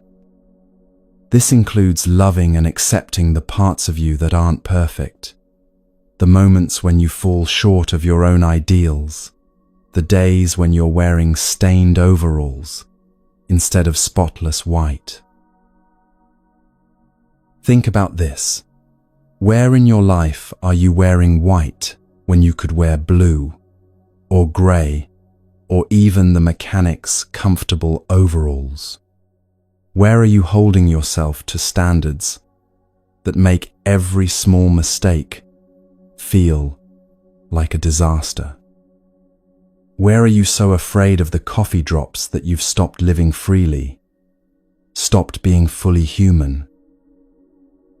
What would it be like to change clothes, to show up as someone who's trying their best and sometimes failing, someone who's generally kind but has bad days? Not as lowering your standards, but as having realistic ones. This is how you begin to handle both criticism and praise with more freedom, by releasing the exhausting need to be perfect and accepting the relief of being human. Now let's look at what actually supports this shift from impossible standards to realistic practice. Because understanding is helpful, but it's not enough on its own. You need actual practices that build the internal stability we've been talking about all night. In Buddhist teaching, everything we've discussed, staying calm when criticized, not being seduced by praise, remaining steady regardless of circumstances, all of this is supported by 3 core practices called the 3 higher trainings.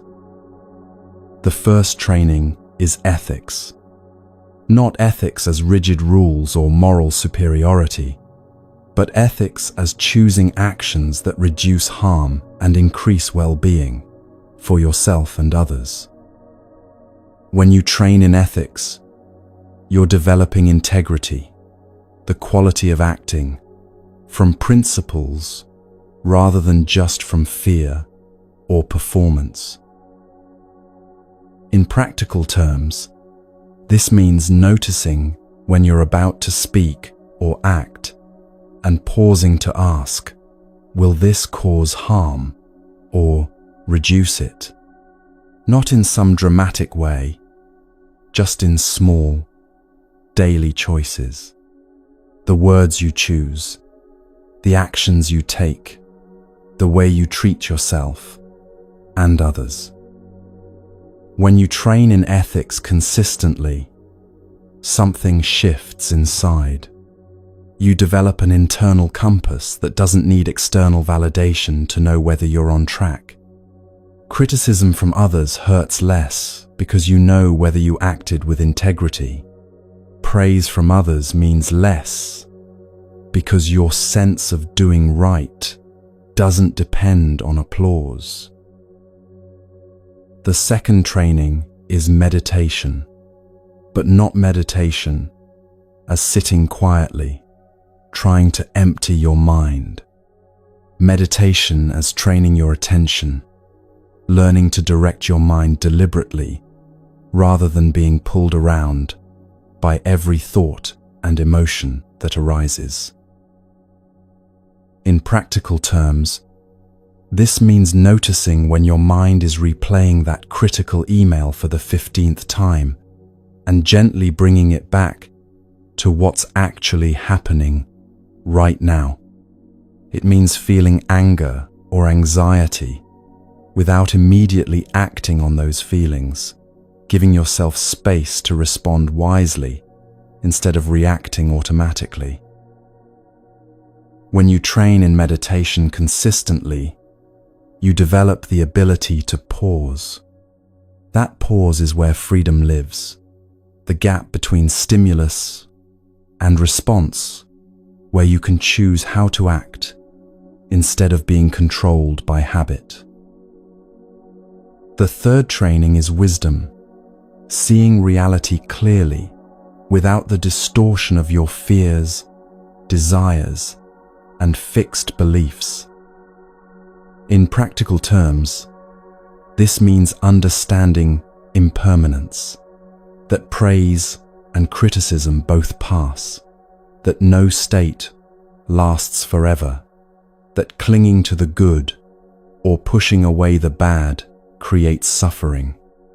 It means understanding that you're not a fixed, permanent self that can be defined by one email or one moment or one person's opinion. It means seeing the difference between you did this and you are this. When you train in wisdom consistently, you stop taking things so personally because you understand what's actually happening beneath the surface of events. These 3 trainings work together. Ethics gives you the foundation of living with integrity. Meditation gives you the ability to stay present, and not be hijacked by emotions. Wisdom gives you clear seeing that cuts through confusion. Together, they build something solid inside you that external circumstances can't shake. This is your spiritual anchor, not believing the right things or having the right philosophy, but actually training your mind and heart and actions in these three areas. When the storm of criticism comes, this anchor keeps you from being swept away. When the seductive pull of praise arrives, this anchor keeps you from being dragged after it desperately. The Buddha said, "There is no way to happiness. Happiness is the way." He meant that these trainings aren't something you do to eventually arrive at peace. The practice itself is the peace. Training in ethics, training in attention, training in clear seeing. This is what it means to be unshakable right now, even while you're still imperfect and still learning. The question isn't whether you'll be criticized or praised tomorrow. The question is whether you're building these qualities today that let you remain yourself regardless of what comes.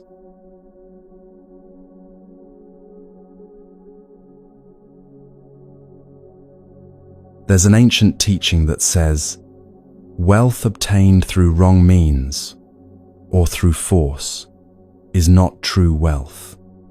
Even dogs and cats, though their bellies are full, are examples of those who have forgotten shame. This teaching is harsh by our modern standards, and it needs some unpacking. In ancient times, street dogs and cats had to scavenge, steal food, fight other animals for scraps. The teaching wasn't condemning the animals themselves. They were doing what they needed to survive. The point was about humans who acquire things through harm, through stealing, through taking advantage of others. They might have full bellies, they might have wealth, but they've lost something essential: integrity. Let's translate this into something more relatable for today. Imagine someone who builds their success by lying to clients, by taking credit for others' work, by cutting corners in ways that hurt people. Maybe they make a lot of money. Maybe they get the promotion. From the outside, they look successful. But here's what the teaching is pointing to. That wealth is unstable. It's built on a foundation of harm, and foundations of harm don't hold. Not because the universe is morally judging them and will punish them, but because of simple cause and effect, what we call karma in Buddhist teaching. Karma isn't cosmic justice or divine punishment. It's just the law of cause and effect playing out in human lives. When you build something through harm, through lying, stealing, manipulating, betraying trust, you create consequences that will eventually come back to affect you. The person who lies to clients will eventually be caught, or will develop a reputation that makes people wary. The person who takes credit for others' work will eventually lose the trust and cooperation of colleagues. The person who cuts corners will eventually face the consequences: lawsuits, failures, damage to their reputation. The wealth might be real in the moment, but it doesn't last because it wasn't built on something solid. Now here's where this gets interesting, and where it connects to everything we've been exploring about staying unshaken. Even the most selfish person in the world, if they truly understood how karma works, would choose to be generous and ethical. Not because they've suddenly become good or compassionate, but because it's the most intelligent form of self-interest. Think about it this way. Imagine someone who's completely selfish. They only care about their own well-being, their own success. Now imagine they truly understand that every action creates consequences that will come back to affect their own life. That harming others will eventually harm them. That helping others will eventually benefit them. That building trust creates opportunities, while breaking trust closes doors. If they really understood this, they would choose generosity, honesty, kindness, not out of morality, but out of pure self-interest. They would treat people well because it's the smartest way to create a good life for themselves. This is what the teaching means about true wealth versus false wealth. True wealth, the kind that lasts, that's stable, comes from ethical action. False wealth, the kind that looks good but doesn't last, comes from harmful action. But there's a catch. Karma needs time to work. When you lie to someone and it gets you what you want immediately, it looks like it worked. When you betray someone's trust and face no immediate consequences, it looks like you got away with it. But karma isn't instant. The consequences unfold over time, sometimes days, sometimes months, sometimes years. The person you lied to might not catch you today, but the habit of lying you're building will catch up with you eventually. All karma needs is time, and time is the one thing everyone gets. And here's something important about karma that people often misunderstand. It's not just about external consequences. It's also about what you're building inside yourself. Every time you lie, you're training your mind in lying. Every time you act from greed, you're strengthening greed. Every time you harm someone, you're making it easier to harm someone next time. You're shaping who you're becoming. You're building patterns that will be harder to break later. And the opposite is equally true. Every time you act with integrity, you're training your mind in integrity. Every time you choose generosity over greed, you're weakening greed and strengthening generosity. This is the real wealth the teaching is pointing to, not just external success, but the internal qualities you're cultivating. Someone who's built their life on integrity has something that can't be taken away. They have a stable foundation that no external circumstance can shake. This connects directly to handling criticism and praise. When you've built your life on genuine ethical action, criticism hurts less because you have something solid to stand on. You're not dependent on others' approval because you have your own internal compass. And when praise comes, it doesn't seduce you as much because you know the difference between genuine accomplishment and cheap wins. You're not desperate for validation because you have something real inside yourself. Now here's what makes all of this practical, rather than just philosophical.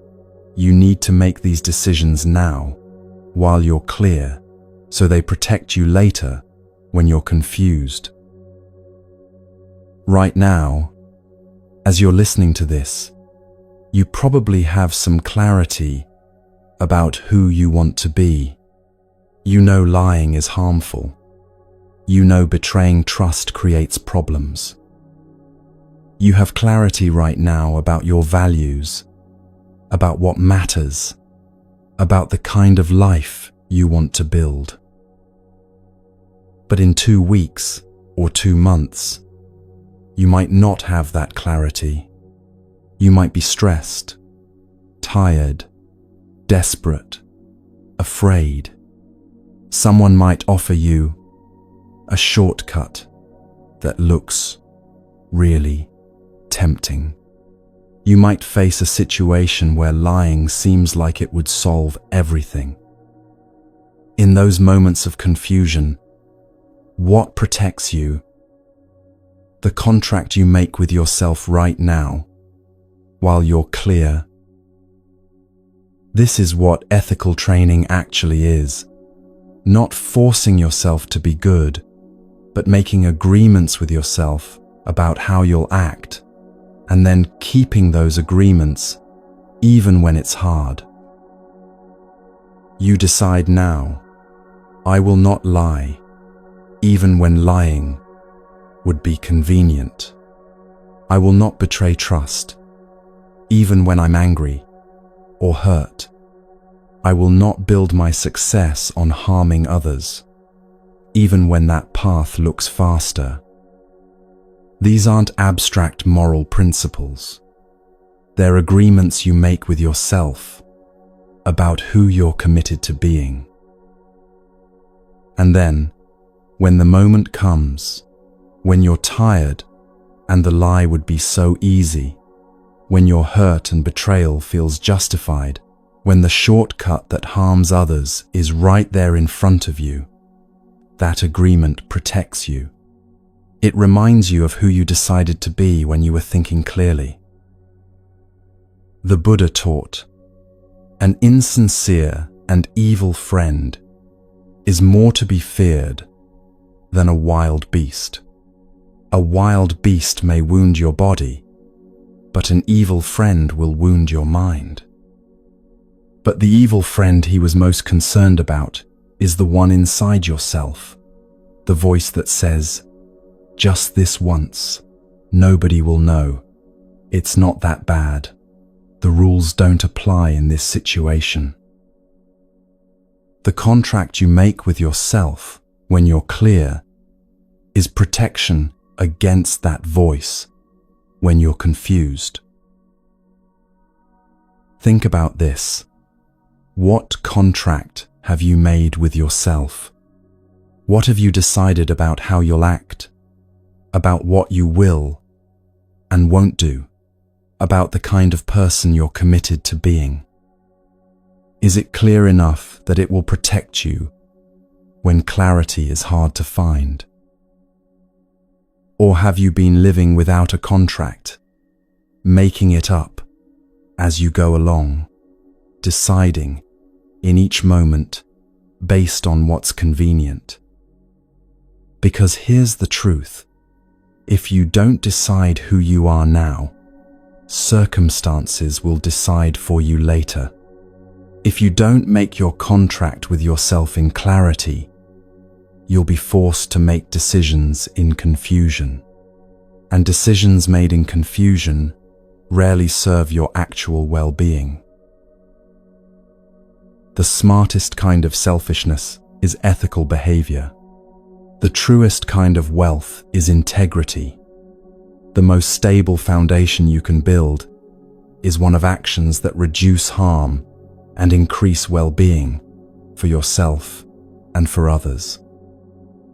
Not because you're trying to be a saint, but because you understand how karma works and you want a life that actually works. Tonight, Before you sleep, make your contract. Decide who you are and how you'll act. Not perfectly, just clearly. And then let that decision protect you tomorrow and the day after, and in all the moments when clarity is harder to find.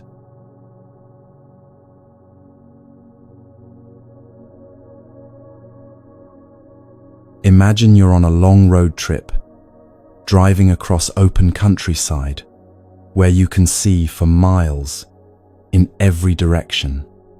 The sky is dramatic, patches of blue, areas of dark clouds, shafts of sunlight breaking through in places. And ahead of you, maybe 5 or 10 miles away, you can see a rainstorm. Not a massive weather system covering everything, but a compact storm, the kind where you can see exactly where it's raining and exactly where it's not. Clear boundaries, moving steadily across the land. As you drive, you can see 3 different towns, experiencing 3 completely different realities at the same exact moment. In the town to your left, the sun is shining.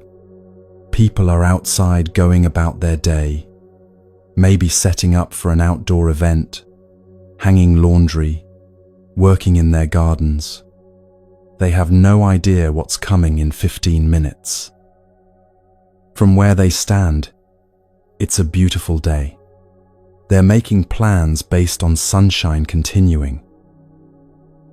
In the town straight ahead, directly under the storm, everything is different.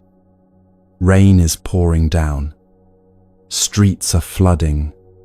People are rushing inside, grabbing things they left outside, dealing with the chaos of sudden bad weather. That outdoor event they were planning is ruined. The laundry is soaked. Everything feels like disaster. From where they stand, the whole day is wrecked, and who knows when it will clear up. And in the town to your right, people are emerging from their houses. The storm has just passed. They're assessing the damage, starting to clean up, checking if everyone's okay. Water is still dripping from roof edges, but the sky above them is already clearing. The worst is over. From where they stand, they're in recovery mode, dealing with the aftermath. 3 towns, 3 completely different experiences, 3 different emotional states: anticipation, crisis, recovery. And they're all happening simultaneously. But here's what you can see from your position on the road that none of them can see from inside their moment. The storm is moving. It's just weather passing through. The town that's sunny now will be in the storm soon. The town that's drowning will be in sunshine within the hour. The town that's recovering will have clear skies by afternoon. The storm itself doesn't care about any of them. It's not punishing the middle town or blessing the ones on either side.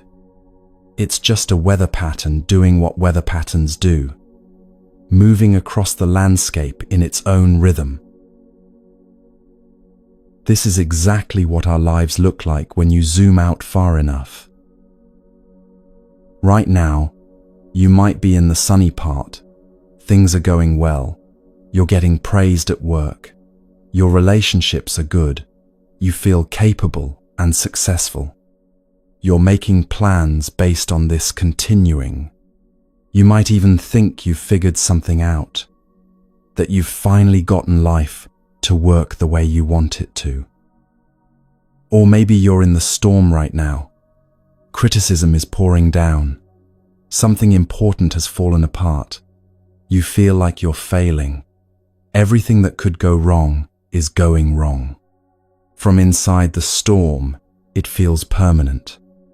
You can't remember what sunshine felt like, and you can't imagine it ever coming back.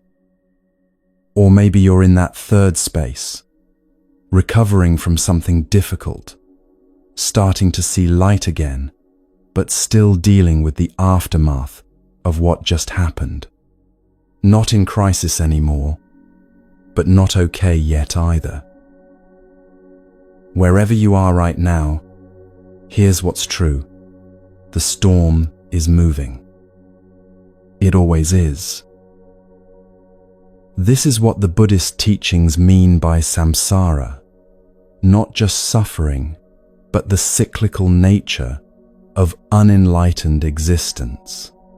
Up and down, success and failure, praise and criticism, gain and loss, over and over in endless cycles. You get the promotion, you lose the job, you find love, you experience heartbreak, you feel confident, you feel inadequate. Round and round, like being on a wheel that never stops turning. And when you're inside one moment of the cycle, especially if you're in the storm, it feels like everything. It feels permanent. It feels like this is your life now, and it will always be this way. But if you could see from that elevated perspective, the way you could from the road looking at all three towns, you'd see something different. You'd see the pattern. You'd see that this moment, this criticism, this praise, this success, this failure is just one part of an ongoing cycle. The storm that's on you now will pass. The sunshine you're enjoying now will eventually give way to clouds. Nothing stays. And here's what fuels this whole cycle, what keeps it turning. 3 things: ignorance, fear, and desire. Ignorance means not seeing the cycle itself. When you're in sunshine, you think it will last forever, and you're shocked when the storm comes. When you're in the storm, you think you'll never escape it, and you're surprised when it passes. You don't see the pattern, so you're constantly caught off guard by changes you could have anticipated. Fear means desperately trying to avoid the storm. You see those dark clouds on the horizon, and you panic. You try to control everything, manipulate circumstances, do whatever it takes to stay in the sunshine. But the storm comes anyway, because storms are part of weather, and suffering is part of life. Desire means desperately grasping at the sunshine. When things are good, you cling to them, terrified they'll end. You try to freeze this moment, to make it permanent, to guarantee it will never change. But it does change, because everything changes, and your grasping just makes the inevitable loss hurt more. These 3, ignorance, fear, desire, keep the wheel turning. They keep you trapped in reacting to wherever you are in the cycle, rather than understanding the cycle itself. So what's the way out? Or more accurately, what's the way to stop being tossed around by the cycle, even though the cycle continues? It's not about making the storm stop coming. You can't control that. It's not about staying in permanent sunshine. That's impossible. It's about internal development that remains constant regardless of where you are in the external cycle. Think about those 4 equilibriums we talked about earlier: attentional, ethical, emotional, cognitive. These don't depend on whether you're currently in sunshine or storm. You can train your attention, act with integrity, manage your emotions, and see clearly whether you're being praised or criticized, whether you're succeeding or failing, whether you're in the good part of the cycle or the difficult part. This is what the teaching means about growth mattering, regardless of your external position. You can be at the peak of success and still work on developing these inner qualities. You can be in the valley of failure and still work on developing these inner qualities. You can be in the middle, neither particularly up nor particularly down, and still work on developing these inner qualities. The solution is always the same. Develop internally.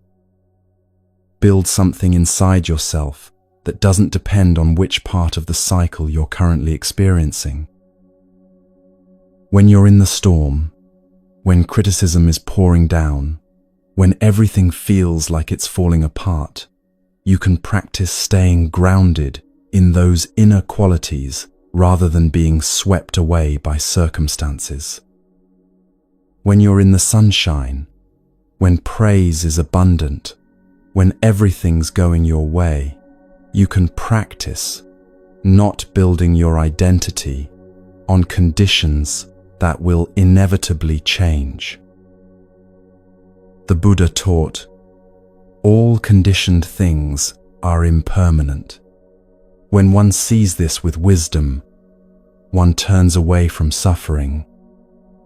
This doesn't mean becoming pessimistic or refusing to enjoy good things.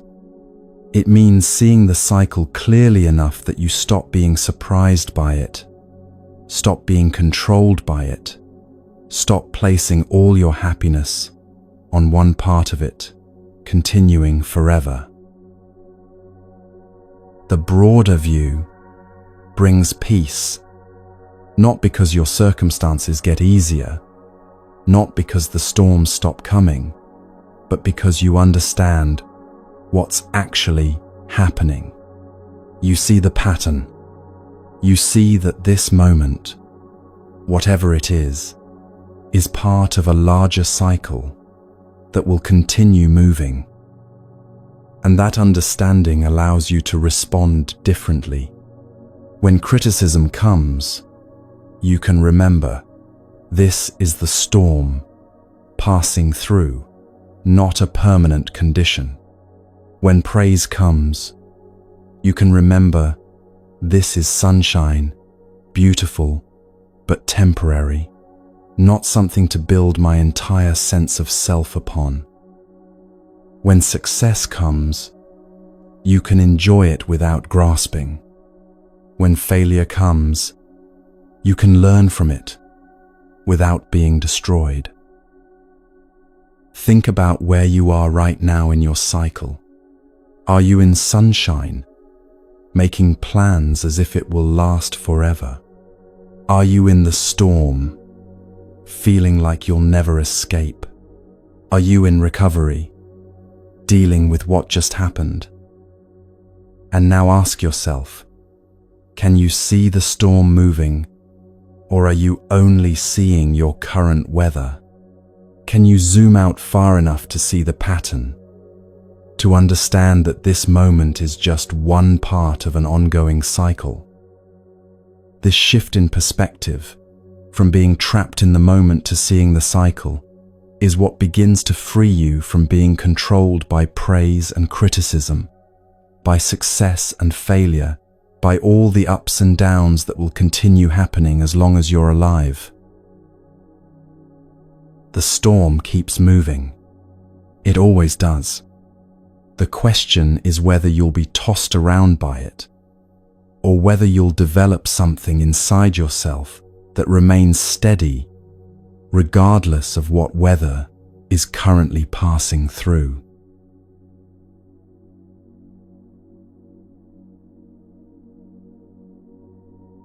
We've traveled through many teachings tonight, and now it's time to bring them all together into something you can actually use.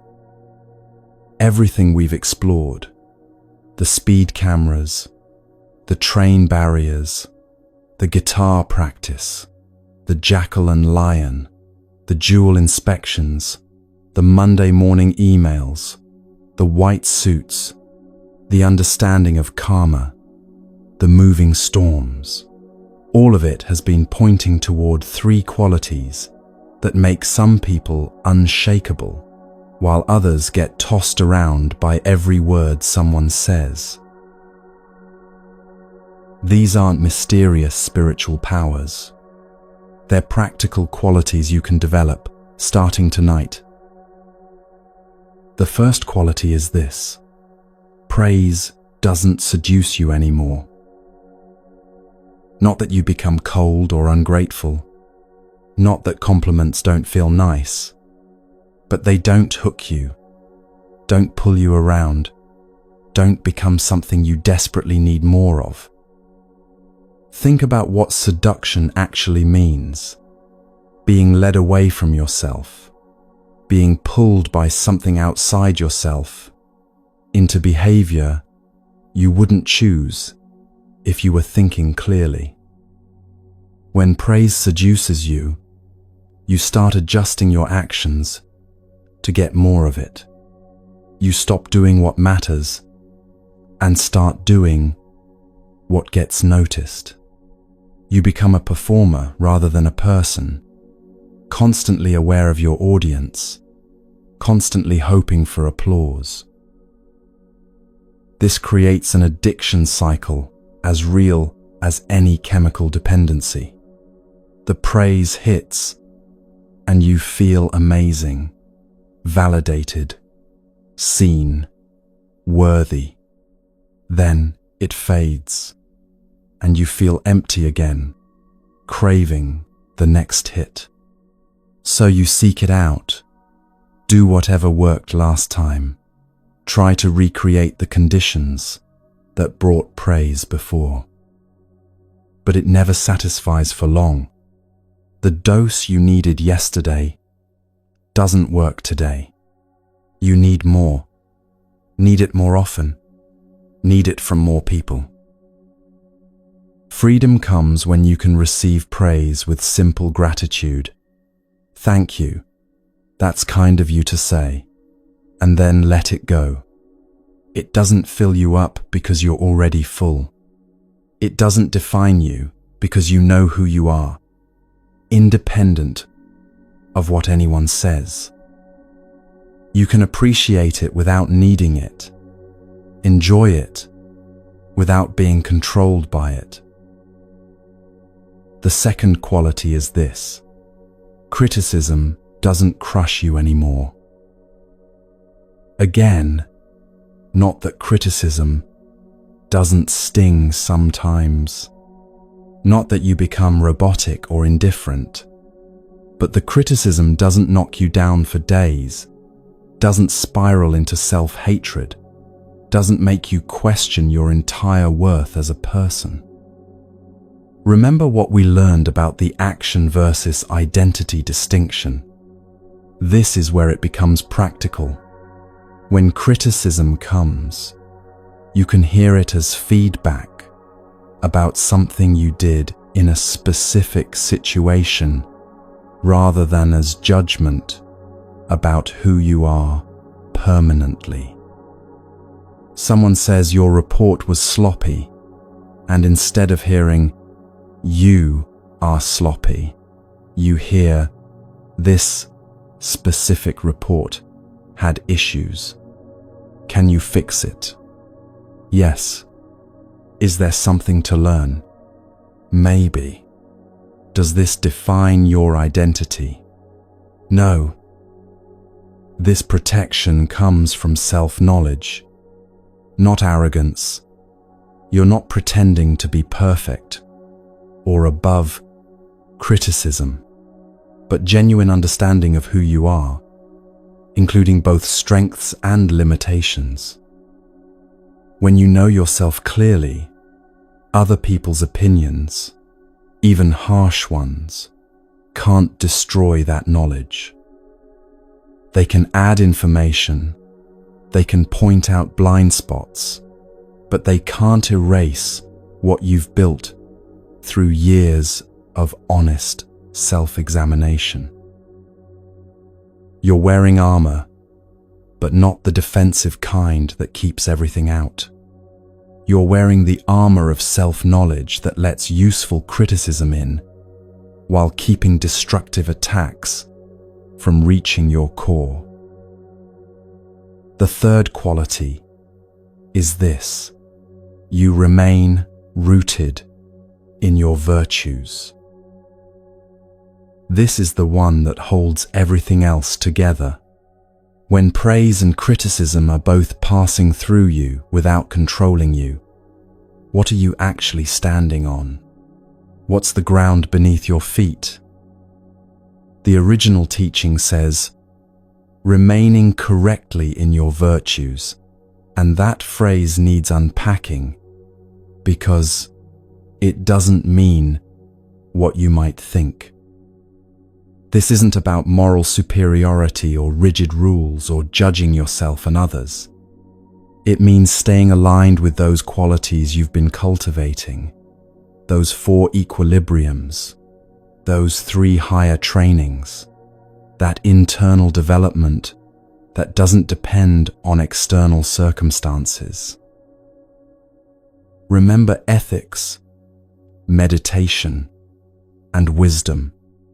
These are your virtues in the Buddhist sense.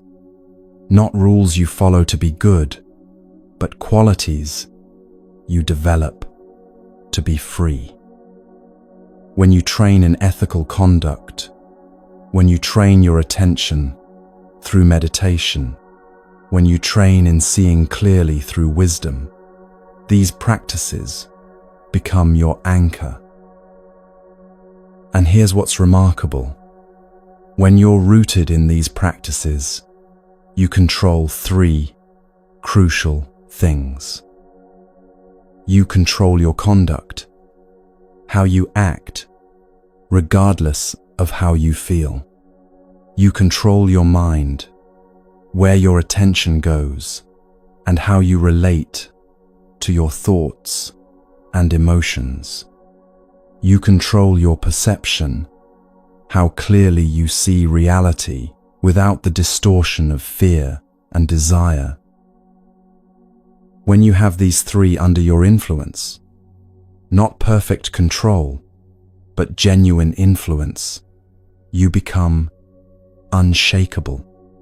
Not because nothing difficult happens, but because you have something solid to stand on that external circumstances can't take away.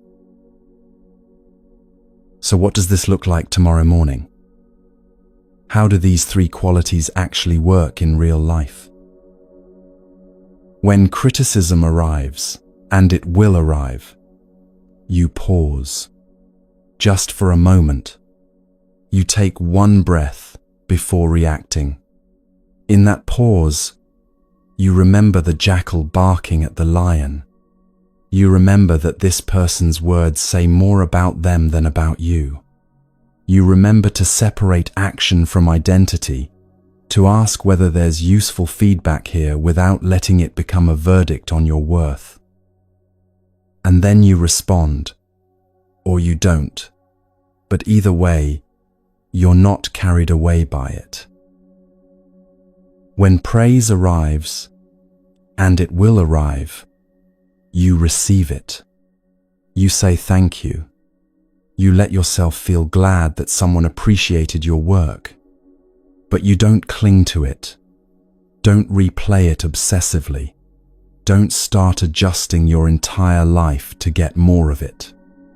You let it be what it is, a nice moment that will pass like all moments pass, and you stay rooted in your practice rather than in the results your practice produces.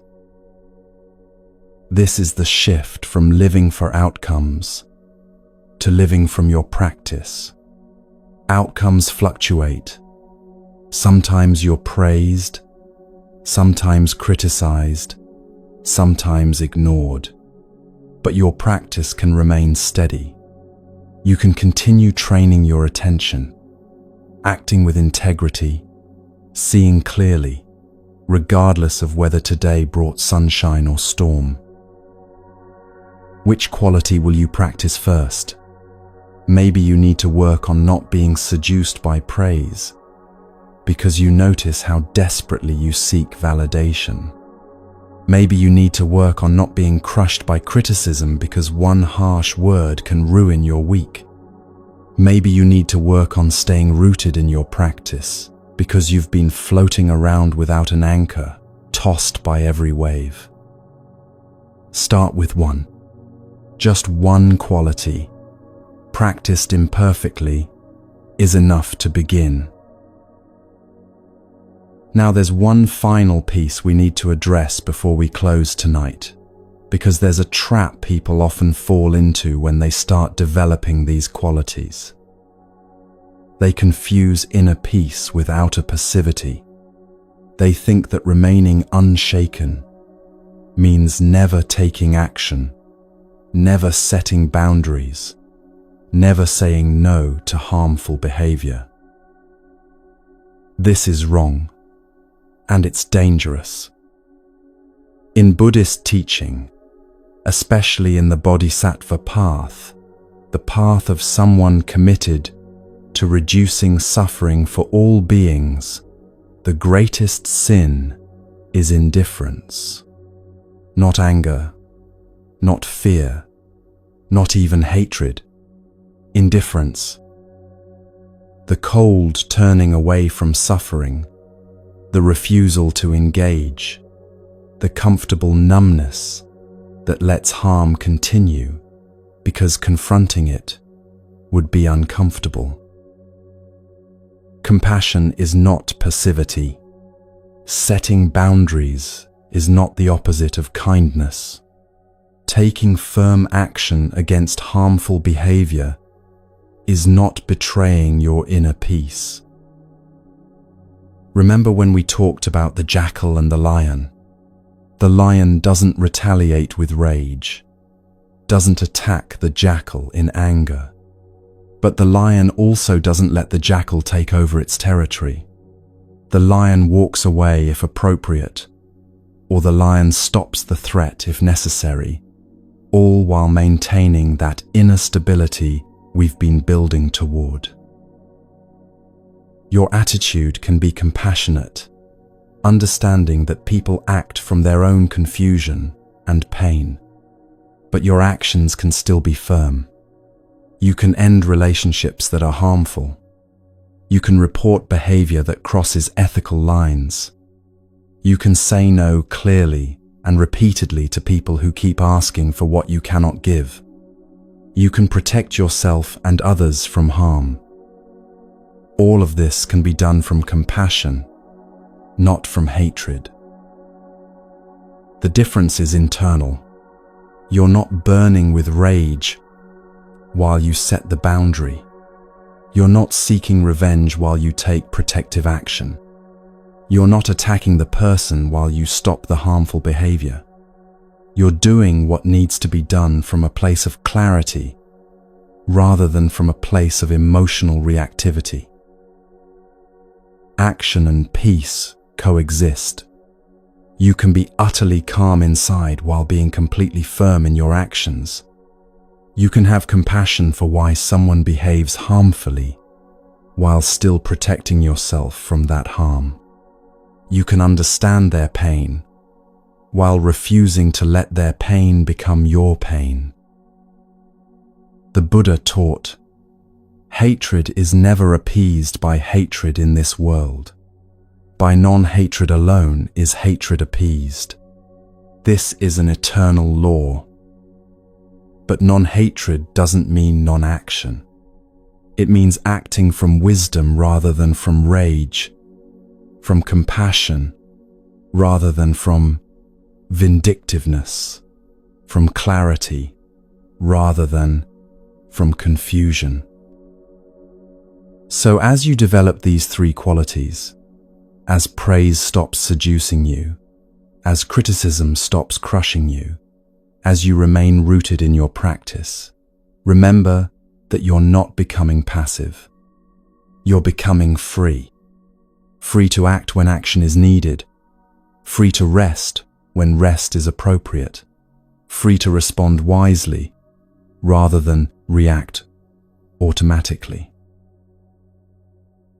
Tomorrow brings what it brings: praise, criticism, storms, sunshine, all of it. But you're building something tonight that will be there tomorrow and every day after. Something no one can take from you. Something circumstances can't shake.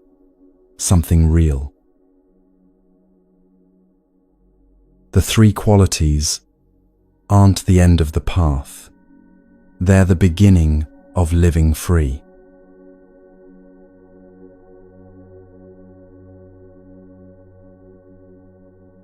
We started tonight with words that held you hostage, criticism that wouldn't stop replaying, praise that left you empty and craving more. We end with something different. You, understanding why those words had so much power and how to take that power back. The three qualities we've explored aren't gifts you're waiting to receive. They're capacities you already have, right now, that just need practice to develop. Praise doesn't have to seduce you. Criticism doesn't have to crush you. You can remain rooted in something real, regardless of what anyone says. When the storms come, and they will come, you can return here. This wisdom doesn't disappear when the video ends. It waits for you whenever you need it. If something tonight resonated with you, leave a comment about which quality you'll practice first. And if you know someone who's being held hostage by words right now, someone who needs to hear this, share it with them. The Buddha taught that you already have Buddha nature, the seed of complete freedom, complete peace, complete clarity. It's not something you earn through years of perfect practice. It's something you uncover by removing the beliefs and patterns that hide it. The work isn't adding something you lack. It's clearing away what obscures what you already are. May this bring you peace. May this bring you freedom. And if sleep is calling you now, let it come. You don't need to hold on to these words. They've already done their work. Rest well